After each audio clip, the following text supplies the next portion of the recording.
comic stuff. Hey, everybody, welcome to the episode. I am Sal. And I'm Tiffany. You haven't done that to me in so long. This I was is like, Off the Rack, a comic book review show where we take the books in the past week, recap them, review them, tell you what we thought about them, and then recommend comics that are coming out this week that we think that you should pick up. It's a very exciting week because there's a bunch of books. We didn't get to half of them, but listen, it's going to be a very action-packed to be fair, we were on vacation discussion. and then we were sick. We both got sick. It was horrible. We both got stomach viruses. It was really great. Yeah, it was really fun. And we thought you just had food poisoning, but don't worry. I helped you out solving that mystery. Yes, which I don't believe, but we'll see. You don't believe? No, I don't believe. A doctor confirmed. No, he did not, because he didn't examine me. You think okay. We'll talk about that later. But let's not say we did. But hey, we want to mention that this show is sponsored by viewers like you. If you're watching the show live, you can help us out by using Super Chats. Ask a question or comment here on the show, and we will read it here on the air. Also, we wanted to mention that if you want to follow Tiffany, you can watch her on twitch.tv/ComicPop, play video games on Tuesdays and Wednesdays sometimes. Yeah, sometimes. Last Not week I was on though. vacation, and then I didn't know I was taking this week off as well because tomorrow is Sal's mom's birthday. That's right. And so we're going to be celebrating that. So there'll probably be no stream then. Probably not. There might be one on Wednesday. Depends on what time I get back from the airport. That's right, because I have to leave because I'm going to beautiful, sunny San Diego for my first ever San Diego Comic-Con. I'm like jealous and super excited for you all. I appreciate at the same that. time. Thank you. I like a little jealousy is important. Yeah. But yeah, I'm excited myself. It's gonna be fun. I'm gonna have the cats. Yeah, you're gonna have the best thing in the world, which is home. You're gonna be alone at home, which is what I want to be all the time. Oh, so that's you great. Want to be alone at home all the time? Alone with my wife and my cat. Oh, that kind of alone. Yeah, I want everyone to go away. My vacation is when everyone else goes on vacation. That is not true at all. We like our friends and our We do. Yeah, no, they're much. great. That's why we only have 2 of them. But no, it's oh my god, you're in a mood. No, I didn't even I'm know not. today. It's a good mood. It's a good time. It's good times. I'm excited for you. I think you're gonna have a really good time. It seems like this is the place to be. Yeah, San that's Diego, what they say. It seems like this year is gonna be. It's the return. It I looks think, like yeah. a lot of people like creators are going to be there. Yes. It's your first one ever. I think you're gonna have a good time. I hope you're right. It looks like I might actually be. Stay safe. Yeah, I'm going to be very safe. I'm going to wear a mask. I'm going to make very good choices. I'm not going to be, out at all hours of the night unless unless like Tom King and I want to paint the town red. If adventure calls, I must answer. You must answer. Yeah, but first I have to reject it. Yeah, you got to reject it, but then pick it up immediately. Well, then Frank Miller can come and he can guide me as the sage character. Yeah, don't say that. Why not? Because we know what happens to the sage-like character. That's true. Well, that doesn't have to. It's optional. The sage character. Optional, my ass. It always happens. Not always. Please don't list the Iroh doesn't die. 1,000 versions. It's true. Right? That's true. So yeah. That's true. Right? Oh. Yeah. That's so Frank he could be is like Uncle Iroh. literally the best. That's true. Yeah. But yeah, so let's jump into some super chats while we prepare. Yeah, while I do the thing I wanted to do before, which was tweet. Static Nova just wanted to say I started reading the Straczynski Spider-Man run, and I'm really enjoying it. Thanks for the recommendation. No problem, Static Nova. Glad I could make your day with that. Don't forget, you can always skip Skin Deep and Sins Past and One More Day, but Back in Black, New Avengers, you will be rewarded. It's a lot of fun stuff. His Civil War is really good. It doesn't stop being good, even if the chips are down. So check them out. But not the Chip Zdarsky's. The Chip Zdarsky's are never down. Those are always up. Invest in Chip. Invest in Chip by buying Public Domain, which I believe is actually on pre-order right now. If not, it's already out in comic stores. But you should check out the first issue of Public Domain because that book is entirely drawn and written by Chip Zdarsky, and it's a good series. I've read the first 4 issues myself. If you follow his Substack, you yourself can check out the entire series. It's a lot of talk and a lot of boring human beings just sitting around being sad, but still good stuff. And it's all about comics. Yeah, just like real life. Ray Farr, ComicPop, woo! Hope you guys had a great vacation. It was well deserved. Well, thank you very much. I'm glad we went on vacation. Yeah, me too. Thank you for all the amazing content and hard work that goes into the channel. Well, that's all Sal. Sal's doing all the hard work. We just kind of ride his coattails. No. Riding his coattails professionally. I don't know whose coattails I'm riding, but I need a good pair of unworn coattails. Brian Rollins, hope you had a great vacation. Did you see that Spectacular Spider-Man is now on Netflix? I did see that, and I'm very excited about it. If you haven't already. Spectacular Spider-Man, arguably the best Spider-Man animated series, is available for streaming on Netflix. You should watch it. And by the way, according to Christos Gage, who likes to just tweet out things that he would have done with Avengers Earth's Mightiest Heroes, but since the show is long dead, he's happy to just tell you what he was going to do. Not only will I give you a spoiler for what he was going to do with EMH, but also I will say that he said that polls, petitions, write-in campaigns, horseshit. Doesn't work. It's all bullshit. But you know what does work?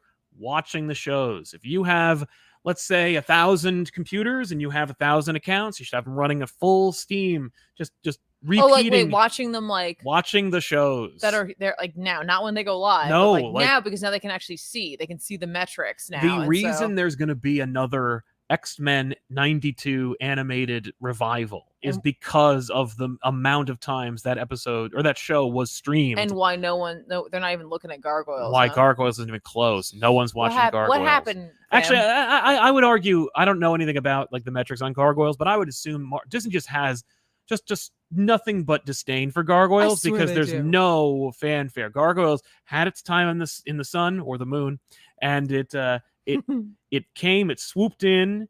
It had its action figure line, which was abysmal, but they tried. I'm sure they're Happy Meal toys, or at the very least Burger King Kids Club toys. Right now, I'm just seeing on stream like the image itself. I've got like some Morticia Adams vibes on my face right now. I'm gonna move, but I just was like, I'm gonna wait because I need to point this out. I don't know how we worked this. I don't know. And Rayfar also wondering if you guys ever have to modify your opinions on certain media because you have a following and are worried about a backlash from fans. Fans are crazier than ever, so I get it if you do.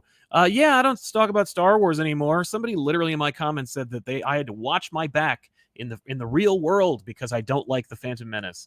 They were like, you better hope that I don't see you in the real world, or I'm gonna physically attack you. You better hope I don't see you in the real world, or I will think to myself, there goes that jerk, and then run away and possibly urinate myself. Right, exactly. But YouTube also... come at me, asshole. Right. No, I would rather you didn't, because I really don't want to... Because you don't want your wife to go to jail. I really don't want anyone to go to jail. I really don't want to be like, okay...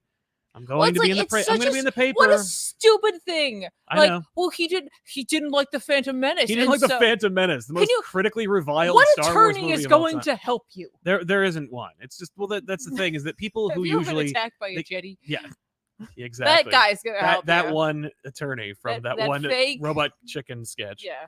Yeah. No. YouTube also I saw it and then it disappeared. Apparently YouTube just took that information, and I got a contact from YouTube that was like, "This is perceived as a threat. We're going to be pursuing this." Wow. The person used their real name, so oh no. Yeah, I'm like, I can't even help. Fool. I can't even help you, man. I can't even warn you and be like, dude, I know you didn't mean that. Right. I can't even mark it as spam. YouTube was like, "No, we got this. Let me just go ahead and take that for you." I was like, "Oh, okay." They're like, "Yeah, we take physical threats very, very seriously." And I'm like, "Really?" I mean, he just clearly, if he's defending Phantom Menace, he's not going to get me. Or if he does, it's going to be like a declawed cat trying to climb me. It's just like I.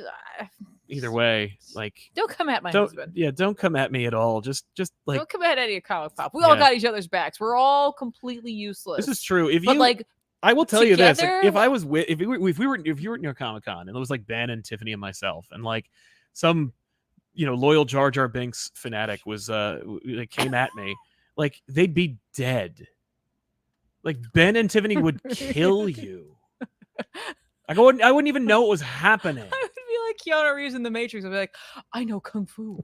Exactly. I literally can trip over myself out of the car, but don't threaten my husband. You would look it would be like Al Pacino when he decks Diane Keaton in The Godfather Part 2, where you're like, that dude just got across the room.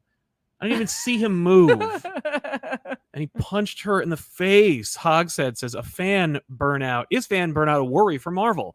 No, they don't seem to give a shit with so much demand. So is it a worry in general? I think yes. I think they should be. But I don't know if they're aware of it. They couldn't care less about it. Right.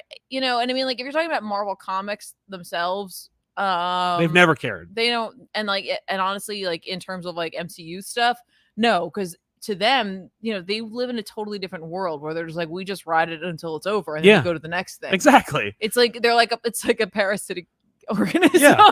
It's like, well, I sucked you dry. I'm going. Yeah, we'll move to the next thing and it'll all be fine. Yeah, that's right. No, there's a little chart going around that talks about, how many hours each like phase is, and it's like this current phase is like 100 hours because of the freaking TV shows. It's like, it's already 100% too much. Philip Croy, any thoughts on the Ms. Marvel finale? Maybe we'll talk about that at the end of the show. Yeah. I'd love to give a little like last wrap up. Yeah, let's do it. Cat Lawyer will defend for treats. Tiffany Stray is out. Can't wait to see it on Twitch. I can't wait either. I was going to remind you that, and I forgot. No, I saw it was on the calendar, so I would like to play it. So maybe I don't know. Maybe we'll try to find some time tomorrow since like I don't know what time dinner is. No, I don't either. And I don't know what time dinner will be over, but maybe there'll be some time because I really want to play it. Yeah. I hope it's good. Yeah. Well, I read The Punisher #4 from Jason Aaron and Paul. Daring for you to go first because I think I read more books than you. I like that. I think. Mm-hmm. Yeah, I'm sure you did. But Paul Azqueta and Jesus Saiz. This is, of course, the continuation of the Punisher relaunch series. It's more of the same. If you enjoy it, you're going to continue to enjoy it. If you don't, I wouldn't see this really changing your mind. Although it does sow the seeds of doubt and kind of makes Punisher a bigger player. I kind of like it. The idea that the Hand is kind of personally decided to take on Ares of all people, of all gods, because the Beast has his sights set on Ares. And I love the idea that Ares is I tried other things. I was on the Dark Avengers for a minute. Aaron being don't forget Ares, but he's also a son of a bitch. Yeah. But I love Ares when he's dealing with the old woman from the Hand because he's talking to her and he's like, you've taken my greatest acolyte and you've turned him into a sword wielding douche. Ares loves Frank because he's no, he's my greatest avatar. Mm-hmm. Okay. But he's I don't need to touch him. I don't want him worshiping me. I don't want him finding out that I'm real or anything. I just want him to keep doing what he's doing because he's declaring war on everything. Yeah. And that's all the time. Exactly. It's an endless war. But he did notice that there's something weaker in him. And of course that's because Maria's still alive. So we're starting to see, and Maria, by the way, is really frustrating, but in a good narratively satisfying way where she's just, what's going on? Where am I, Frank? Right. And it's oh man, she's not even all there. But I would love to see a person be there. I remember at least a year ago we pitched how to ruin Punisher, and one of my pitches was bring back the Castle family, resurrect them. Mm-hmm. And by the way, even that became a deliciously juicy story that I really loved and I wanted to tell. And then Aaron went ahead and did at least a part of it, a third of it, if you will, because the kids aren't back. But yeah, it's cool stuff. Punisher's obviously becoming something new. He'll go back at any point. You could just have Frank go back. There's nothing that says you can't be Frank goes, this is really stupid, because at no point does he think this isn't stupid. Right. Okay. It was really stupid, and I don't want to. This is one of those things where it's kind of a fun thought exercise, and it doesn't necessarily say this is the course for him forever. No way. This is the course for now. Exactly. If you think that this is forever, then I implore you read Frankencastle. Mm-hmm. Because that was one of those things where it's what even is this? But yeah, so good stuff. I highly recommend it. If you haven't already checked out Punisher, you're only 4 issues deep. I would definitely check out this series. If you've ever been Punisher, it's very part of the big universe. Also, it's linked with a number of other places. Even if Aaron doesn't want to, he is definitely, I think, allowing other people to play in his sandbox. Your boy Chips Ahoy, excited for Daredevil. Recommendation for Tiffany: Homesick Pilots. The final 3 volumes comes out this week. Quick Pitch's Ghost-Powered Robots. Yeah, I think I read. Yeah, we have that. An issue of that. It didn't hit me, but that doesn't mean it's not. It's just I remember maybe one issue didn't hit me. Exactly. But that's not a condemnation of the series. It just might have taken one more. Yeah. Dan V900 says thoughts on Strange Academy 18 and King Conan #6. I know they were before last week. Aaron was meant to write Conan, and I love that series. Essay was fun. Yeah, that didn't happen. No. That was the week I didn't read. Yeah. But followed up by the week where I had to read everything. Yeah. This was an overwhelming week for me, and it was mainly because of X-Men. Which meant, like, when we looked ahead for this coming week, I was really relieved. Yeah. And I kind of wish they spaced it out a little differently, but I get it. A lot of stuff had to coincide for this week. It all made sense now. That's right. It all made sense for me now. Somebody asked about your shiny sticker. I believe that person also had access to get it because he says, why don't I own that? Which is very much a There Will Be Blood reference. This fine YouTube Comic Pop sticker could be yours if you had attended the Joe Kubert School of Art Comic Pop live show, in which we were there way longer than the people who organized the event wanted us to be, and made sure that everybody had access to stickers and posters and selfies and whatnot. And one of these fine stickers is also available at the event, but it was operated out of a tiny box where all the stickers were, so I can understand why you might have not noticed. But that's okay, because we'll do that again someday. We are going to be at ZapCon in September, and we're going to have a table, a booth, and everything. So if you are interested in going to see us, and are in the New Jersey area, and you don't want to travel from friggin' Timbuktu to do it, simply go to zapcon.io and check out. Nope, that's the wrong one. That's the wrong link. Don't go to that. Don't go to them. That's not them. That may not be them either. No, it is zapconfam.com and check out the details about like when it's going to be, which is of course the 10th of September, and come see us. We're going to have real reason to go are them dollar bins. Oh my god, bring like a truck with you, because you will be getting you will not be leaving with just and there's also an artist alley, and they do cosplay and stuff like that, but the dollar bins, man. Rumor has it Dan Slott will be there, and that they put us right next to him. No, they didn't. So we'll see what happens. That's a lie. You're saying that part, but that's not true. It is. Not that he'll be there, that they put us next to him. He might not be there anymore. We'll see what happens. But he was on the list for the longest time. Well, maybe he's like, where are you putting me? No. Oh, no. Oh, no. I'm not going. Oh, he's going to be in the room? I think not. Oh, pass. I'm leaving. But yeah, Will I Am Golden says, why did the farmer decide to try a career in music? Because he had tons of sick beats. That's really worth. I like that a lot. Worth your time. That got a laugh out of me. Don't listen to Sal. Nicely done. And Matthew Talaga, Sal, you should come to Boston Comic Con at some point. Unlike San Diego, our convention is devoted solely to comics. San Diego's a hodgepodge at this point. Yeah, I've heard. Both of San Diego. I've not heard of Boston. No. When is it? Where is it? Yeah, right. Probably the same weekend. Where is it? Where is it? Boston. Where is it? Oh yeah. But yeah. So what do you got? I don't even know how to start this off, right? Because obviously the thing we all want to talk about is how about Moon Knight? Okay, let's talk about Moon Knight then. I read Moon Knight this week. Moon Knight number 13. Yeah, I was like convinced I was going to go back and read the books I'd missed. No, and I thought I was going to have enough time. That didn't happen. All wrong, that dude. That didn't happen at all. Anyway, written by Jed McKay with art by Federico Sabatini. Mm-hmm. So okay, which is weird because it looks like Cappuccio, but so it's Sabatini. So remember last time, like we kind of sort of wrapped up the Zodiac plot, like not really, but kind of. Yeah. Like we're like, okay, cool, we're gonna move on from that to the next thing, right? But really, the big issue was the fact that like Stephen Grant's personality appeared, right? Yes. Well, we just drop in like. We're not going to talk about that right now. Oh, okay, cool. But like that is addressed. It's not like just whatever. Well, that makes sense. I mean, like Jed's building a universe here. Yeah, the McKayiverse, because the like McKayiverse, sure. Or the Jediverse. The Jediverse, sure. Well, we can go for that. I like the McKayiverse. I think. I don't know. Anyway, Reese, his vampiric helper and runner of the mission, the people who turned her into a vampire, right? It's kind of like a pyramid scheme.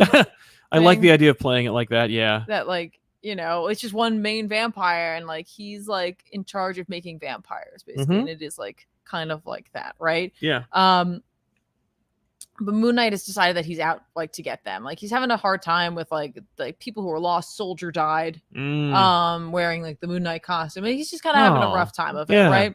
Because he put on the Mr. Knight costume to like buy them time. Okay. And Zodiac kind of saw right through and just killed him. Sure. And so the leader of this group, which the tutor, I think it's the tutor, is looking to find someone to help him kill Moon Knight. And so he turns to Taskmaster. Oh, cool. And Taskmaster's like, hey, I'm here. What's up? Yep. I'm awesome looking, I guess, kind of. Yeah. I mean, he just, I like Taskmaster he just shows up like that. And like the two of them have a conversation. And Taskmaster's like, okay, so here's the thing. You need to understand that, like, I'm not going to help you kill Moon Knight. And here's why. Because he's a crazy person. Yeah. Right? Yeah. Because I was in the Charlie Houston run. And he's like, no, you don't understand. Like, you asked me to go after Spider-Man or Daredevil. I'll take a shot at it. Why not? I mean, everyone knows I've taken plenty of stabs at Captain America. I'll do that too. That's fine, but not this guy, because this guy will drive a helicopter into a building to get me. That's the Houston run. That's literally what he did. He flew a plane into a building, and it really upset Captain America. But yeah, I love, is there a line here where he's like, I have my own personal 9/11? Yes! That's exactly what he says! And he's like, and I don't want to relive that again. Yeah, that's totally fair. But like, then he's like, you don't understand this guy. Right. Like don't go after this guy. There. Yeah. It's not just him. Right. Right. It's like he's aided by a god. It's a really excellent, executed conversation that McKay puts out there between these two characters. That like initially, he doesn't initially say he's not going to take the job. Like, we go through this whole thing, right? Where he's like, "Let me explain to you like how badass I am and what's going on," and like then he's like, and like how cool Moon Knight is, and like, you know, you're like, "Oh, okay." Like, seemingly you're like, "Oh, Taskmaster's trying to explain like why he's going to be why I'm better than him." Yeah, and he's why like, he's no, I want you to know why I'm not taking this job. Yeah, so like they come to it, and Tudor's like, "So you like, you'll do it?" And he's like, "No, goodbye. No, I'm not going to do that." It's just an excuse to put me in my book. He does explain it in another way too, where he's like, he shows him a bullet that he has, and he's like, explains that like this is a 45 like hollow point, right? And what he says is like, this will go into a person and like come out the other end inside out and mushroomed all torn up. Yes, that's Moon Knight. I love that. Like, and like he talks about the soft tissue trauma, like, you know what I mean? Like, it's just a really good, he's like, that's what he is. Yeah, like he goes in, right? He's more, he's extreme. Yes, it's like you could be shot and die, but the hollow point will also like leave a reckoning in its wake. Yeah. And that's what Moon Knight is. Yeah. That's awesome. And he's like, and no, you will not find anyone in this town who will take this job. That's fair. And he leaves. It's like, that's not true. And but, like, Tudor's like, no one. He's right. Like, he was like the last where he's like, no one will do this. Okay. And so then Bullseye would take the job. He calls, well, I thought, I was like, you know, there's a couple people who probably might take this job, but no one will take this job. And so he calls in a couple of Jed McKay characters. Nameen. Oh no! Grand Mal. Like the seizure. Yeah. I guess. So we got a couple of new characters. Not those fun new characters that Jed McKay already created and just decided to put in his own book. No, I think they're created here. Oh my god! This is like where they showed up. I think McKay-averse. It's interesting. They're clearly like a duo. And it's Trullo. Like she's got like this mask that kind of goes with his costume, so I guess we'll learn more about that. But listen, McKay has been balancing like introducing characters that he has used or created in the past with with established characters. So at least, you know, he's not quite tidying up. Yeah, he's not like, it's not like he brought in someone other than Taskmaster. He's like, here's Taskmaster for most of this book. Taskmaster will not be here. Taskmaster does, by the way, then go to Moon Knight and go like, hey, just a heads up, they're trying to bother you. A guy totally tried to hire me to kill you. I just consider it professional courtesy. Please don't drive a plane into me again. Yeah, at one point, like, Tudor asked him, like, are you scared? He's like, yeah, I'm scared of him. Yeah, I am scared of him. He cut off Bushman's face. We don't talk about that much anymore, but he did that. And like, you know, Moon Knight's like, does ask him why, and he's like, because I'm scared of you. Right, because you are scary. Because like we're similar. Mm-hmm. And he's like, we're nothing alike. He's like, no, actually, you're worse. Right. Because you used to be a mercenary. Yeah. And he leaves. True. And I was like, wow, Taskmaster dropping some science and cool. Getting out. Very, very cool. Yeah, Moon Knight in that run, he cuts off fucking Bushman's face. Mm-hmm. When he takes down Taskmaster, when he finally takes down Taskmaster, he cuts his mask off. And then puts Bushman's face on him? He's just okay. This is going to be you. Like, I'm going to do it, and you know I will. And Taskmaster's like, pooped. I peeped. My pants. I'm wearing a man diaper. Right now. This is no longer boxer briefs. We also find out that Soldier is not dead. Oh, good. Are they going to turn him into friggin' his sidekick, where it's like he's a vampire? Oh no! Reese turned him into a vampire. She couldn't let him go. Okay. Which is why Tudor is after them, because he's like, I had exclusivity on making vampires, right? So we got to take them down because that's what I do. And I'm like, sure, whatever. Sure, whatever. In the grand scheme of things, you're poking a hornet's nest. Yeah.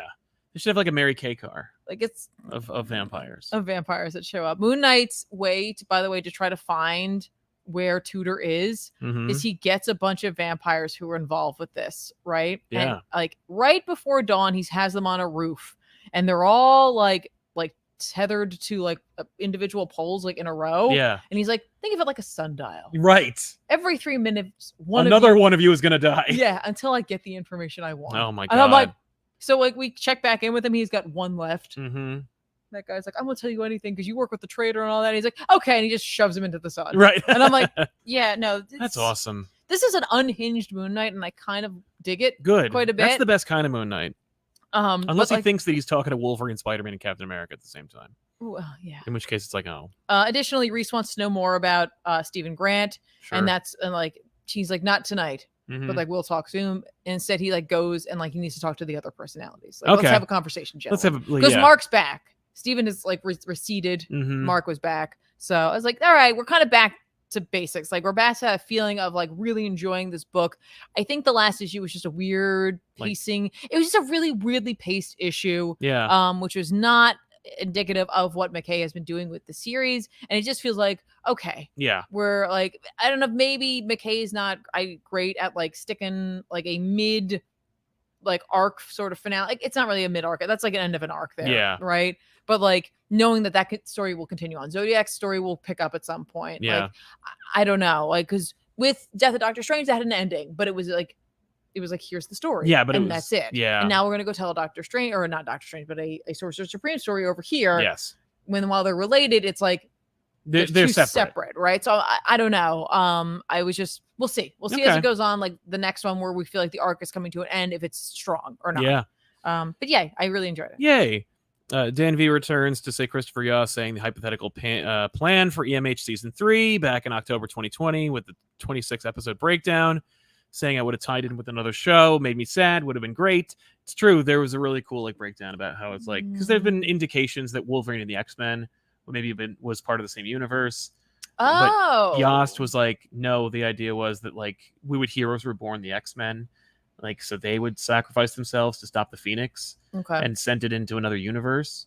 But then that universe would be the universe of the Wolverine and X-Men cartoon. Okay. And it's like, so you could watch all of Wolverine and the X-Men, and like that's the universe they lived in. All right. It's like, that's a really cool idea. Yeah. Oh well.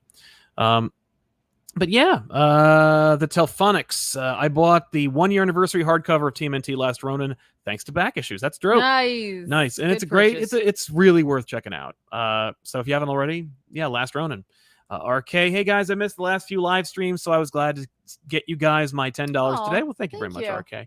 I was glad to see Tom King on World Without a Superman. TK writes Superman so well, it felt personal too. Yeah, it did feel personal. It really did. We'll talk about that later. Okay. Good-hearted Jake just finished Chip's Daredevil. Loved it so much I went back to his Peter Parker Spectacular Spidey run for a reread. Wish he was writing the main book. I'm sure he does too, but I know he doesn't want to deal with the politics and nonsense that is. I think he'd also feel like there was too much editorial like mandate and restrictions on him. Like, oh yeah, Chip's free spirit. He is, yeah. Unless it's Batman, in which case he'll be happy to, shackle himself to whoever it needs to be. Max M, are you interested in the next run on Fantastic Four once Slot leaves? Also, I just watched the Madcap GBU, and you guys should totally do more episodes like that with the one character as a through line. I like that idea. Yeah, man, it was a lot of fun to do that. Was not fun. It was ridiculous. What was that one up there? That was just some Z's. Oh, thank you. It's who they are. Like, that's their name. There's nothing there. But thank you very much for your support. Thank you. No, it's true. It's true. Well, I threw them on the screen. I know, but I think a thank you. So I think when they don't say anything, they don't really want to like be acknowledged. Well, thank you anyway. But I appreciate it. Thank you. But yeah, I don't know. I heard that Fantastic Four, ends with the Four splitting up. What a new idea that is. I was like, oh man, I'm not interested in that. So no, but I'll wait. I'm hoping the next one is just like way better. MMM says, be sure to read that Strange Academy issue because it's the last issue until it returns for a few months with an all-new issue 1. Same creative team because Marvel loves doing that for some reason. Yeah, I have no doubt. I kind of felt this felt weird because like it feels like it'd been delayed for a while. Like this, you know what I mean? Like so that makes sense. You know, I'm sure that'll also help to get more eyes on it because like, this was the series that I heard the most people being like, "Are you reading this? Have you heard of this?" And we're like in like 10 issues, and I'm like, I've reviewed it every week it's come out. So like it's just one of those. I think that might actually help it in a way. Yeah. I hope, fingers crossed, that like it actually does something for the series. All right. Isha helping us out. Thank you very much. You. There's some dissent about whether they were new characters or not, but if you just Google them, it says when they were invented and who they were invented by, and it says Jed McKay. So yeah, well, that's all the I double checked, guys. Yeah, no, somebody said knowing Jed's love for old continuity, I'm pretty sure they have to be really created. They'd be previously created characters. Well, they're not. It says right here, at least in the Marvel fandom page, which is enough to. Created by Jed McKay and Federico Sabatini in Moon Knight Volume 9, number 13, July 2022. I mean, that's all I can go by, guys. Sorry, folks. You know, as opposed to just having like a sneaking suspicion on the back of your neck. Ray Farr, someone who treats Born Again like the Bible, which you should. I've never picked up Chip's DD book. I'm ashamed I haven't yet. So do I start at the beginning? Yeah, you must start at the beginning because it's all one thing. Like Devil's Reign is just like however many issues that was, like 7 issues. It's just issues whatever through Daredevil. Like it's just 7 issues of Daredevil some more. Like it's nothing. Like it's not. It's all part of the same thing. It's all one contiguous story. Adam Tenhouse, keep them lights on. Thank you very much, Adam. Really appreciate it. Yeah. How do you want to lead this next? Because we gotta just jump in. We gotta do some X. The bulk of what I have is X-Men because of how important I felt like this all was. Well, let's just do it all together. How about like all the X-Men? You know, just start. You know, just explain what you mean. So like, I'm gonna like, you know, this is part of this. And we're gonna kind of exist in a cloud here, but I am going to really try to focus on book to book. Yes. Let me get a thing for you. There's a thing that we received in the mail, and I don't know when it will be part of a letters page, so we're just gonna open it here because I thought it might be fun for you to like have it. Okay, but you can explain your premise. Okay, so this week a lot of X-Men came out, and I'll be honest with you, I didn't pay attention because I bought it digitally at how big the Hellfire Gala book was, and when I found out it was 60 pages, I was like, oh, okay. So I didn't get a chance to read Wolverine this week or New Mutants, but trust me, I'll read them and we talk about them along with some of the other books I missed as well at a later date. Even some of the past ones, because we'll catch up the next time an issue comes out. King Conan I will definitely bring up next time when we know Tiffany loves that series. So but this week was really going to be for me about the Hellfire Gala, and then we also had that AXE Eve of Judgment book, and like all of these things are kind of nebulously connected to one another, right? Like so not tomorrow, but Wednesday we're going to be launching into that Judgment Day first issue.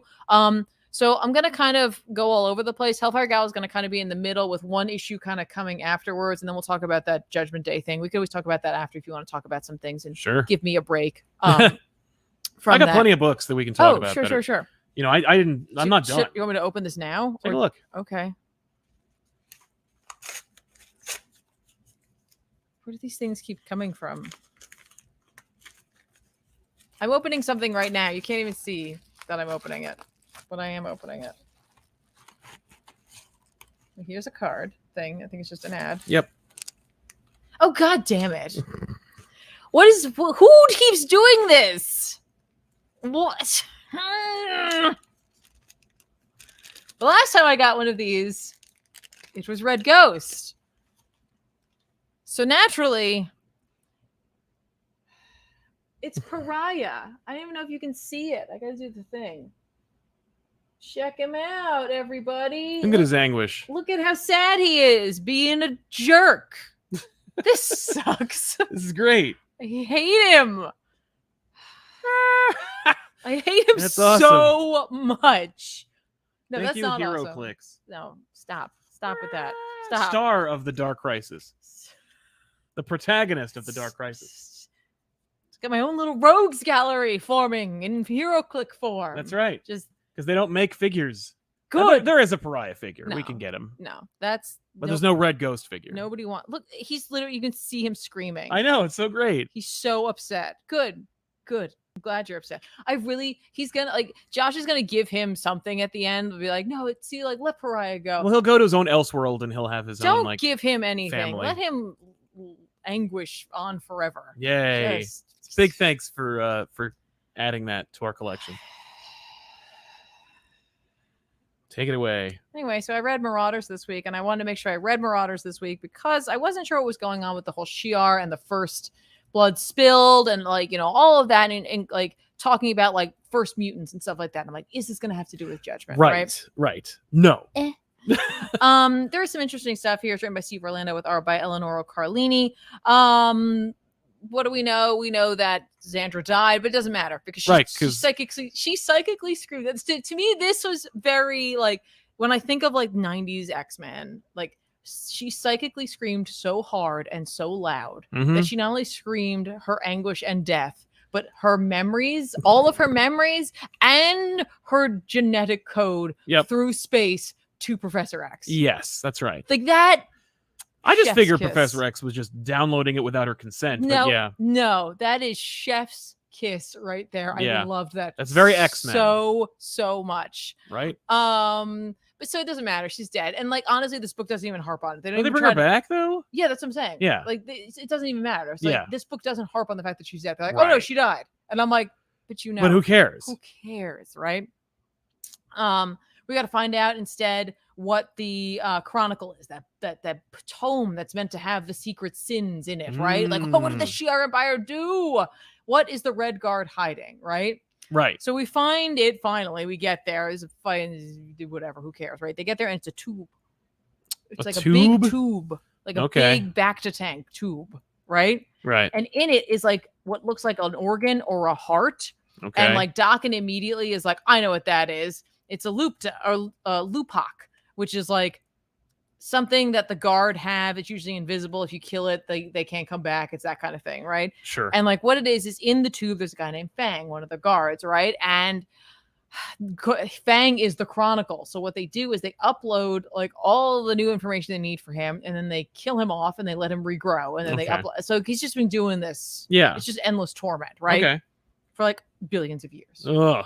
So they get him out of there, and he's like, it's not torture, it's sacrifice. Okay. Because I want to be in here. It's fine. It's for my people. Sure. Whatever. Psylocke focuses the totality of her psychic blade and shoves it into the back of his head. Nice. She doesn't say that, but that's weird. Because why not say that? That seems confusing. Why wouldn't she say that? She needs to say it every single time she does it. Cassandra Nova was going to do a deep dive, and Psylocke's like, hey, you're not in charge here. I am. So she goes in his head to find out like memories. So like she's able to let everybody know, like, okay, so let's go back. Let's go back. What happened? What was it? What do I see? Yeah. I see like a knife, and then I see like a society. A mutant society. Is it a Racco? No. Is it Krakoa? Long before. Here we go, everybody. Don't forget, this is going to either upset you or you'll just be like, who cares? They could always reset it because there's Moira clones and who cares, right? Right. They've completely, and then we've talked about this, but they've completely changed where mutants came from. Right. Right? Right. So like long before humans first evolved, billions of years in the past, there was a place called Threshold. There is a mutant society. Okay.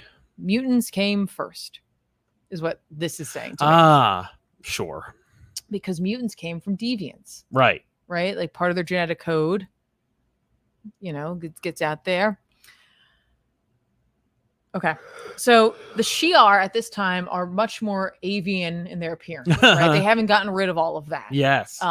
And they are kind of more of a marauding space group at this point. So they're nomadic people that go from place to place to steal resources and to bolster their lives, right? Yeah. So they come to Threshold. Every place they go, they show up, they bang the door down, people give them what they want, and they leave. Okay. But this place said no. Because that's what the mutants do. Right. Like, okay. It's like kind of like a fun fairy tale, except it's supposed to be history. Right. So they push back, and this is a defeat the Shi'ar feel. And they're like, they're embarrassed by this. Yeah. And they can't sit by and let that happen, right? And so they come back with an army, and the mutants send out 5, and then essentially like there was a slaughter. Okay. Right. And here's what we're going to find out. And here's what you need to know, because like the fact is, it's like after all this was born, after all of this happened, the Crimson Kin came to be, like these hidden people to keep these secrets, because the fact was, it's like we can take a lot of our victories and spin them so that we don't seem barbarous, because it was this interaction that made us realize that we can't be this barbaric civilization, that we need to grow beyond that, but like we need to hide some stuff. So we're going to hide that stuff. We're going to spin other things, and like we're going to be the keepers of these secrets, right? There we go, right? But what we're going to do is we're going to send someone back there to kind of keep an eye on things on Threshold, on Earth, right? When they get back there, they're gone. Oh, the mutants aren't there. And instead, like they do leave someone behind. And it would be eons until mutants showed up, right? Okay. And then like we see like some classic X-Men stuff with like Eric the Red, because Eric the Red would occasionally battle the X-Men, and presumably it wasn't for whatever reason was actually said in the book, but it was because he was testing them to see where mutants were. Sure. To see, you know what I mean? Okay. So here's what we end up finding out. Is that like what actually happened there was that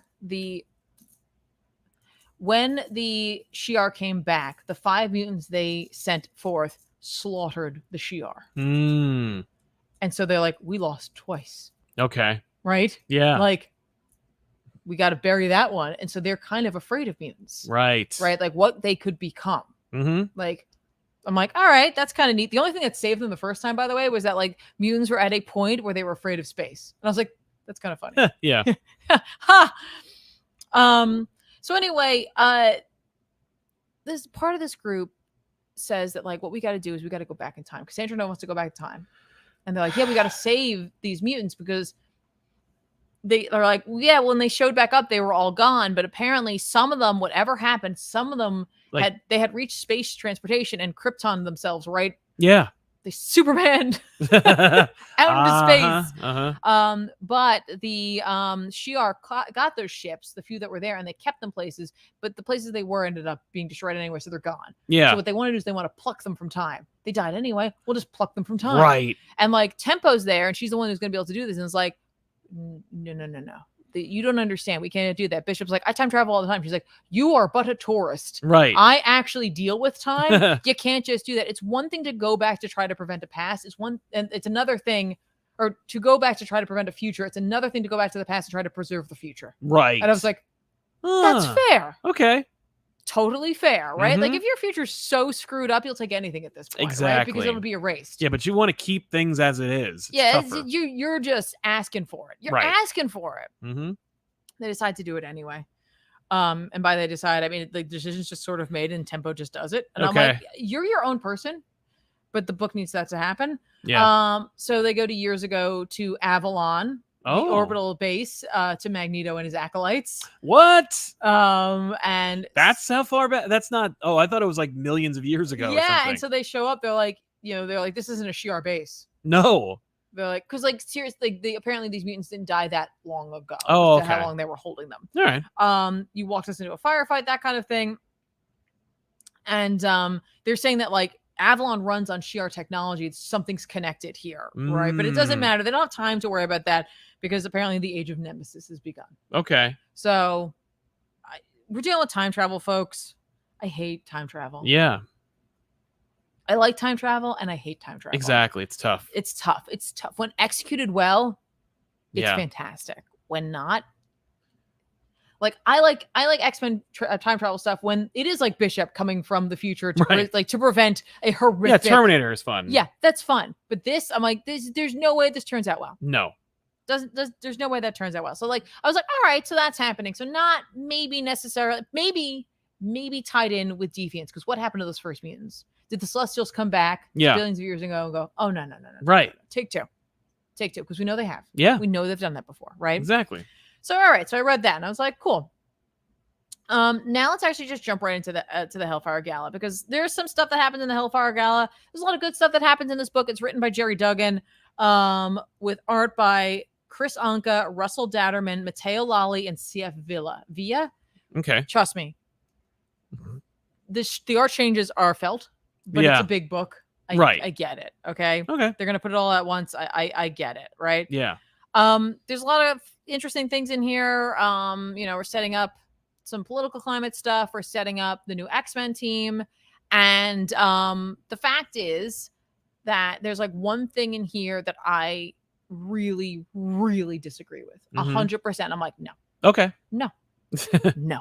I haven't really thought too Jerry much. Duggan wrote it, so like this is the new architect of the X-Men future. Do you want me to just get into the thing I don't Is Mary with? Jane here? Okay, yeah. There's also that. There's also the Mary Jane. So there's new X-Men. Yeah. Political setup. Yep. The thing I don't agree with. Right. And the Mary Moira. The Mary Mary Jane thing, which is going to, if you're reading Amazing Spider-Man, this is the thing that's going to lead to what's happening in that. Okay. All right. Where do you want to start? Start with the beginning. Start with what your list. The X-Men team. Okay, so you want, because that's not in any sort of order, right? Whatsoever. I think I might actually not go in my order. Okay. Even whatsoever. Yeah, go in your own order. There's a really fun moment right at the beginning. It's the Scott and Jean shot from them on the moon, being like talking about like that. The X-Men team should be voted for. Do you think they'll have us? That kind of thing. It's mimicked again because this. Cyclops' news article about like resurrection being a thing comes out the day before the Hellfire Gala or the day of the Hellfire Gala. So it's kind of like no one's happy with him. Yeah.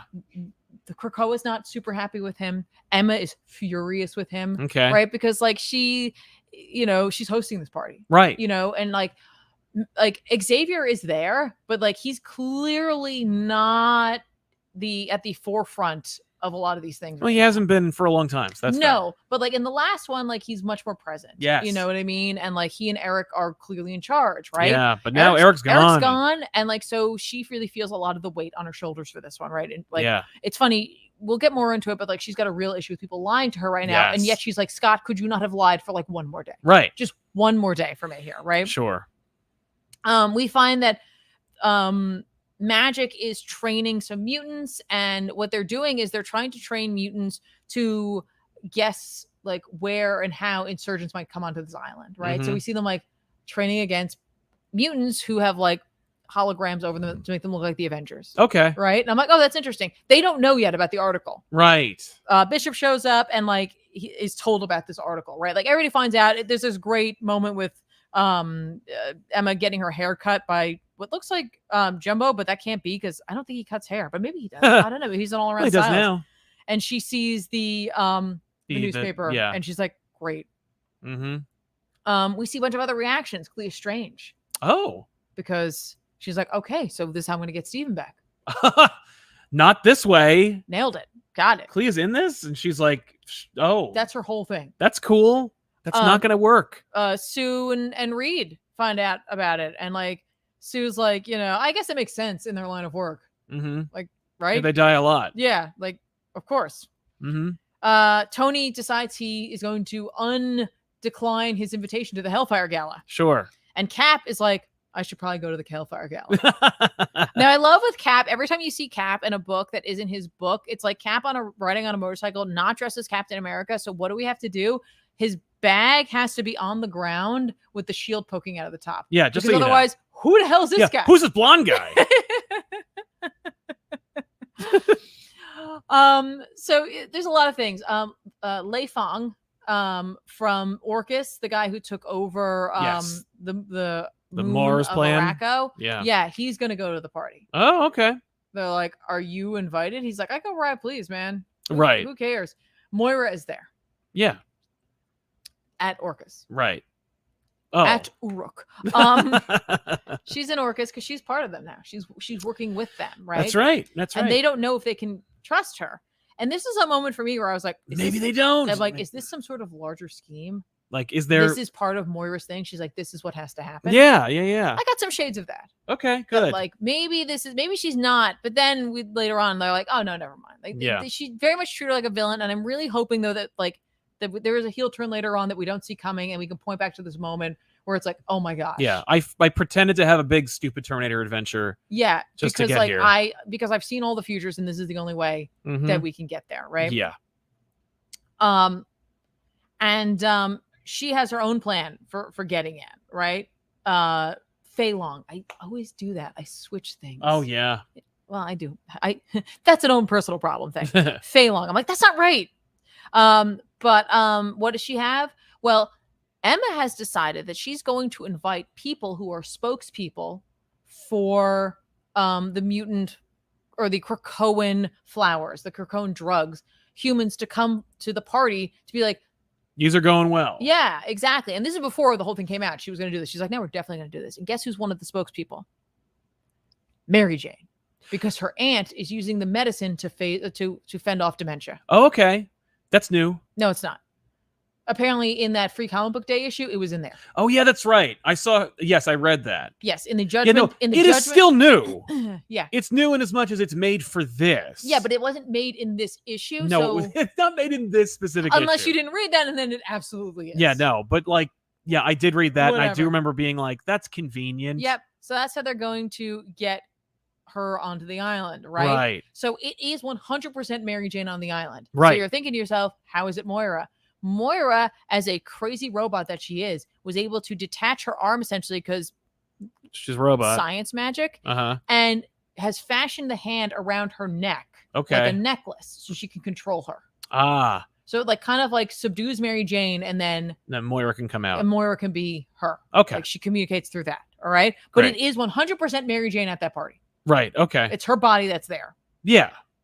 That's what you need to know about that, right? Mm-hmm. As soon as they find out that the resurrection protocol is out, Krakoa kind of goes into lockdown, and the 5 are told to remain where they are. They're not allowed to go anywhere. Right. Because now they're like, anything could happen now. Yeah, now people could come here and assassinate you, and now we're not immortal anymore. No one knows how it's done. Right.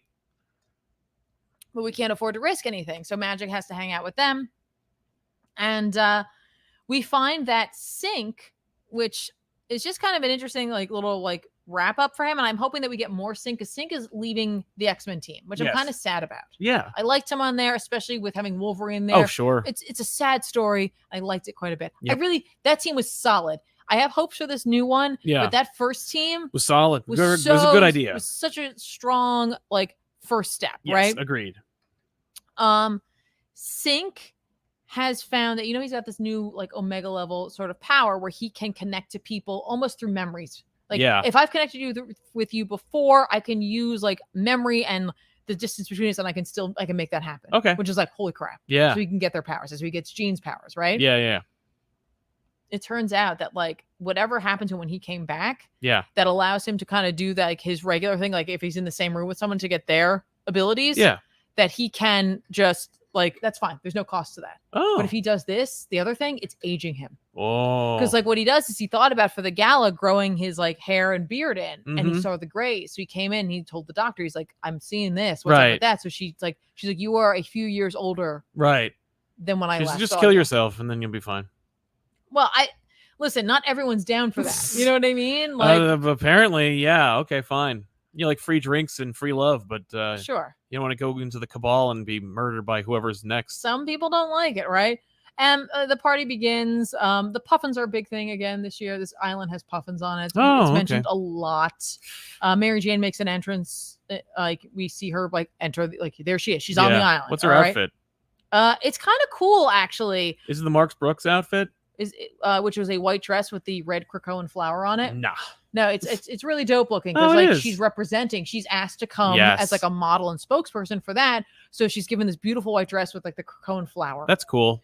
What was the Mark Brooks? Oh, it was web based, Oh, of course. She looked like the Spider Woman from the old Femme Fatale movie. There is a really nice moment in there's an article in here, whatchamacallit, a blurb. A blurb, and it's an interview. It's worth reading. If you skipped over because it seems silly because it's an article or it's an interview between Jumbo and Janet Van Dyne, read it. Because in it, what you find out is Spider-Man has an outfit for this. It's where the hell did Spider-Man's outfit come from? Yeah, was it the Moon Knight thing? Jumbo made it for him because Emma told him to. Oh, and I was like, oh my God, because she felt so bad. Yeah.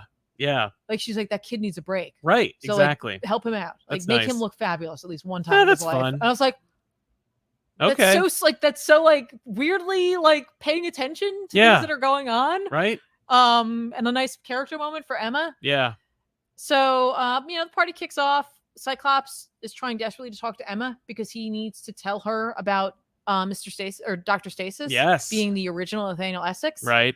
But he doesn't want to tell everyone. He's like, I'm going to trust Emma with this. Well, he's just think it and she'll be able to get it, right? But yeah, but she won't. She's not listening to his mind right now. She's not listening to him. She's like, unless you're here to apologize, we're not talking. John Hamm's at the party, by the way. The actor? The actor. And he and Emma have a thing. Oh, okay. She's like, oh, hey, it's been a while. Sure. And it's so. Yeah, that's just John Hamm. Yeah. Clea shows up and she's like, make Doctor Strange alive again. So here's where it's I love Jerry Duggan as a writer, and it's so weird because Clea shows up and she says, Emma Frost, I'm Sorcerer Supreme, and we must talk. Emma excuses herself from her conversation with John Hamm. Right. And then Clea just goes, Emma Frost, I need a word. I'm like, you just said Emma Frost. Said that. And then Emma goes, who are you? And she reintroduces herself. I just said that. We just did this. No, but I got to fill pages. It's 60 pages. It's a lot of pages. she's like, I need you to bring him back. And like, Emma's like, I can't. He's not a mutant. That's not how this works. I can't do that. And she's like, don't you understand? Like, this isn't my world. And like, do you know how much he gave up for all of you? Right. She's like, no, I don't. No, and I don't really care. No, I don't care. Now get the hell out of here. Yeah. Basically, she's like, but like, here's the thing. You seem quite capable and you're quite powerful and you're still here and he's not. So what does that say? Right, exactly. Just be Source Supreme. Be better. And she just leaves. We run into Spider-Man. I kind of dig the costume. Have you taken a look at it? Oh, yeah, I've seen it. I wasn't sure if it was Pete or Miles. It's Pete. Okay. And I love the fact that like they moved the spider. Yeah. I think that's kind of cool. It is cool. Right. And I look forward to seeing this in some DLC for the new game. Oh my God. Yeah. Like, I think that's going to be dope looking against the Hellfire Spider-Man. Yeah. With like the cool glowy everything. Oh my God. Yes. Yeah. Yes. Peter runs into MJ, and like basically is like, oh, fancy meeting you here. Right. Right. Peter's Spidey sense goes off. Also, we see, by the way, Cypher in the background, and he's like looking. Right. And I'm like, okay, that's going to come into play. And it absolutely does. Good. Peter ignores the spider sense because Doom passes behind him. Oh. And this is the one thing I 100%, there are things I might disagree with in this book, but 100% disagree with in this book. Dr. Doom has a costume. Right. That's not his costume. Like he has an outfit. He has an outfit. Yeah, there is no way that Dr. Doom would think to himself, I can improve this. No, I got my Jack Kirby mask. I got my cloak. I'm good. I got Doom my big... needs to impress no one. I got my big gold buttons. No, I saw this outfit, and I will say I kind of like it because I'm like, I think I like the idea of Doom being like, well, if Doom is not considered a high fashion, then Doom will provide high fashion. No, I disagree with that 100%, and I think you do too, because I do like the idea of Doom just showing up being like, this is me. Excuse me, if you think that Doom would expect a Doom bot to like have killed someone for striking a match on his shoulder, on a robot shoulder, who like then Doom would not change himself. Exactly. No, you're right. There's just no way, right? Yeah. But like he does, and like she's just in there as a joke. Because, and that's all it is. It's a joke. Remember when you were God? And he's like, nah. No, it's literally like, they're talking about resurrection. About resurrections and Bowie. Yeah. And Hendrix, and that's it. And I'm like, what? You just put him in here to show him in an outfit. And like, it's just, it's so out of character for me. And I don't care if you like his outfit, that doesn't make it a character moment. Think about Doom. Yeah. Doesn't care. What? They don't care. I'm sure they don't care. No, I mean, Duggan does not care. Oh, I know. And that doesn't mean you can't enjoy the outfit. It just doesn't make any sense for that character to give a crap. I bet money this is the last Hellfire Gala we ever see. Oh, I'm sure. I'm sure. Because they do say they're going to have another one, but like the girls have to run it next year. Well, like nobody cares. Like, I mean, at Marvel, one issue. You know what it is? It's like, originally, think about it, like all these outfits were supposed to be for the mutants. Yeah. But like now everyone's like, but I want to draw. I want to draw somebody. I want to do this. Go ahead, go for it. But like, it doesn't make sense for the character. Well, that's the thing. Like Mark Brooks did that. Like he just posted them on Twitter. He's like, look at this cool shit. Yeah. And I'm like, that is cool shit. Check out that cool shit. But like, again, for that character, it's just like Steve shows up and he's dressed differently. But I know. Like, it's pretty like. Yeah. Well, even Steve looks like ostentatious. And guess what? Wolverine, exact same outfit. Like he's just in his little suit thing with the thing. Like that's a pure character moment. Yeah, that's Wolverine's like, I'm not gonna dress up. No, maybe I'll wear a white suit jacket because I do that. Yeah. We have to make a point that first of all, by the way, the aliens from that world that they saved in X-Men, like the alien entertainers from the game world, they've come here. They're entertaining. That's cool. Good. Because they're like, hey, look, we did this. We saved them and countless other people. Don't forget that, everybody. X-Men are awesome. Yeah. And also we need to make sure like Firestar is here. Right. Firestar is here. Because she's a mutant. And she will not talk to Emma. And like she's mad at her because she's like, I didn't go through the gates because like you were a real bitch to me. And like now everyone calls me like names and like because I wouldn't come to Krakoa. Because I didn't embrace it immediately or come here, that like now I'm like a traitor. Right. And it's because of you. Right. Because of what you did to me. Cool. Right? Okay. Steve's there. And like, Steve's like, hey, you want to join the Avengers? Steve's dressed up. And again, we have to have a moment where Steve has a flashback and we're like, oh, it's Captain America she's talking to. Right. Oh, that's Captain America. And like, he reminds her of a time that like he met Rogue and like, he's like, and I knew that like, if I didn't make friends with her, we'd be fighting for the rest of our lives. And so like, he decided to befriend Rogue. And I'm like, okay. Yeah. Yeah. He likes Rogue. Rogue's cool. Rogue was on his Unity squad. Yeah. And on the Avengers, he's like, Yeah. So anyway, Forge is there, and like Cyclops is like, he's like, have you apologized to everyone yet, Cyclops? And Cyclops is like, I don't have to. You need to be honest with people. Right. Eat me. Like, think about it for like 5 seconds. Then Magic and the Five show up. Oh. And they're like, nobody tells us what to do. Bishop's like, yeah, think about the future. Yeah, and she's like, listen, they formed a union. There was nothing I could do about this. Oh my God. They were coming no matter what. But like, the fact is, no one is going to like. No one's going to tell them what to do. No one's going to get here right now. What could possibly happen? That's fair. Mary Jane sees Proteus. She's talking to Cypher. Right. She sees Proteus, and she's like, "Oh, hey, yeah. we should get to know each other a little bit. I'm gonna shake my dinners at you." Right. Except that's your mom, you creep. But no, I'm saying, like, what the hell are you doing, Moira? Right. But like, she's in the body of Mary Jane. She wants to get him alone. Yeah. She's gonna use what she's got. Right. Right. Weird. Cypher notices something. Mary Jane is tapping something on her glass. He's like, huh. Right. Cypher speaks every language, so it's like, oh, what are you tapping? So basically, she gets him alone. She has a conversation with him, and that like, she's like, I really want to like, am I talking to like Proteus or Kevin McTaggart? And he's like, I'm confused. What's going on here? She reveals like the part of her like necklace thing that like it's her. Yeah. She's like, it's me in here. Right. She tells him a whole bunch of truths, supposedly, right? And that's going to totally get out of hand at some point. But first, we got to have Iron Man show up. Okay. With Fei Long, right? Okay. And Iron Man talks to Reed. Reed reveals that like at one point, like they took a memory from him. Yes. And like Tony's like, could they have taken more memories from all of us? Yeah. So like Iron Man immediately is on the witch hunt. And I'm like, Tony. Yeah. You need to have a seat, honey. Okay. Right. Like, Tony is so obnoxious in this book, even though like we're talking about like the X-Men and Krakoa and like how ridiculous and over the top that they've been. And I'm like, Tony, right, honey, you don't need to be involved in another versus anything. Okay. You need to just sit down and just be quiet. Okay. Yeah. Because he's like immediately like, oh, that's what's going on. Right. But also like, Fei Long, I don't agree with what you think. So I'm the only one who's right. Right. Okay. I'm like, at least very true. Yeah. To that character, I guess, or what they've made him. We have like a game of chance, a poker game, so to speak, between Tony and Fei Long and Emma.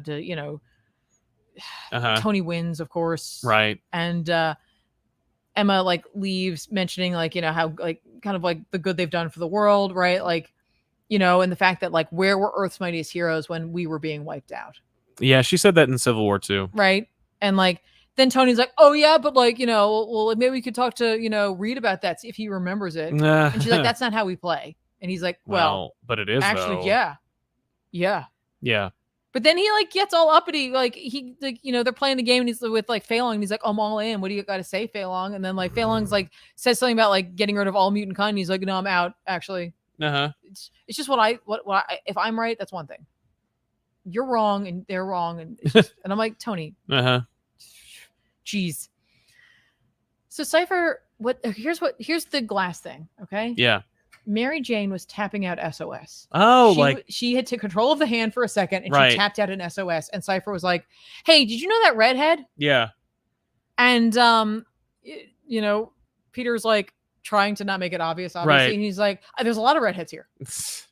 Were you reading my body language? Because I've got a thing, obviously. And he's like, were we talking about Mary Jane Watson? And he's like, that one. He's like, because when she was like talking, she was tapping out SOS. Spider-Man immediately leaps into action. He assumes that Proteus is going to attack her. Okay.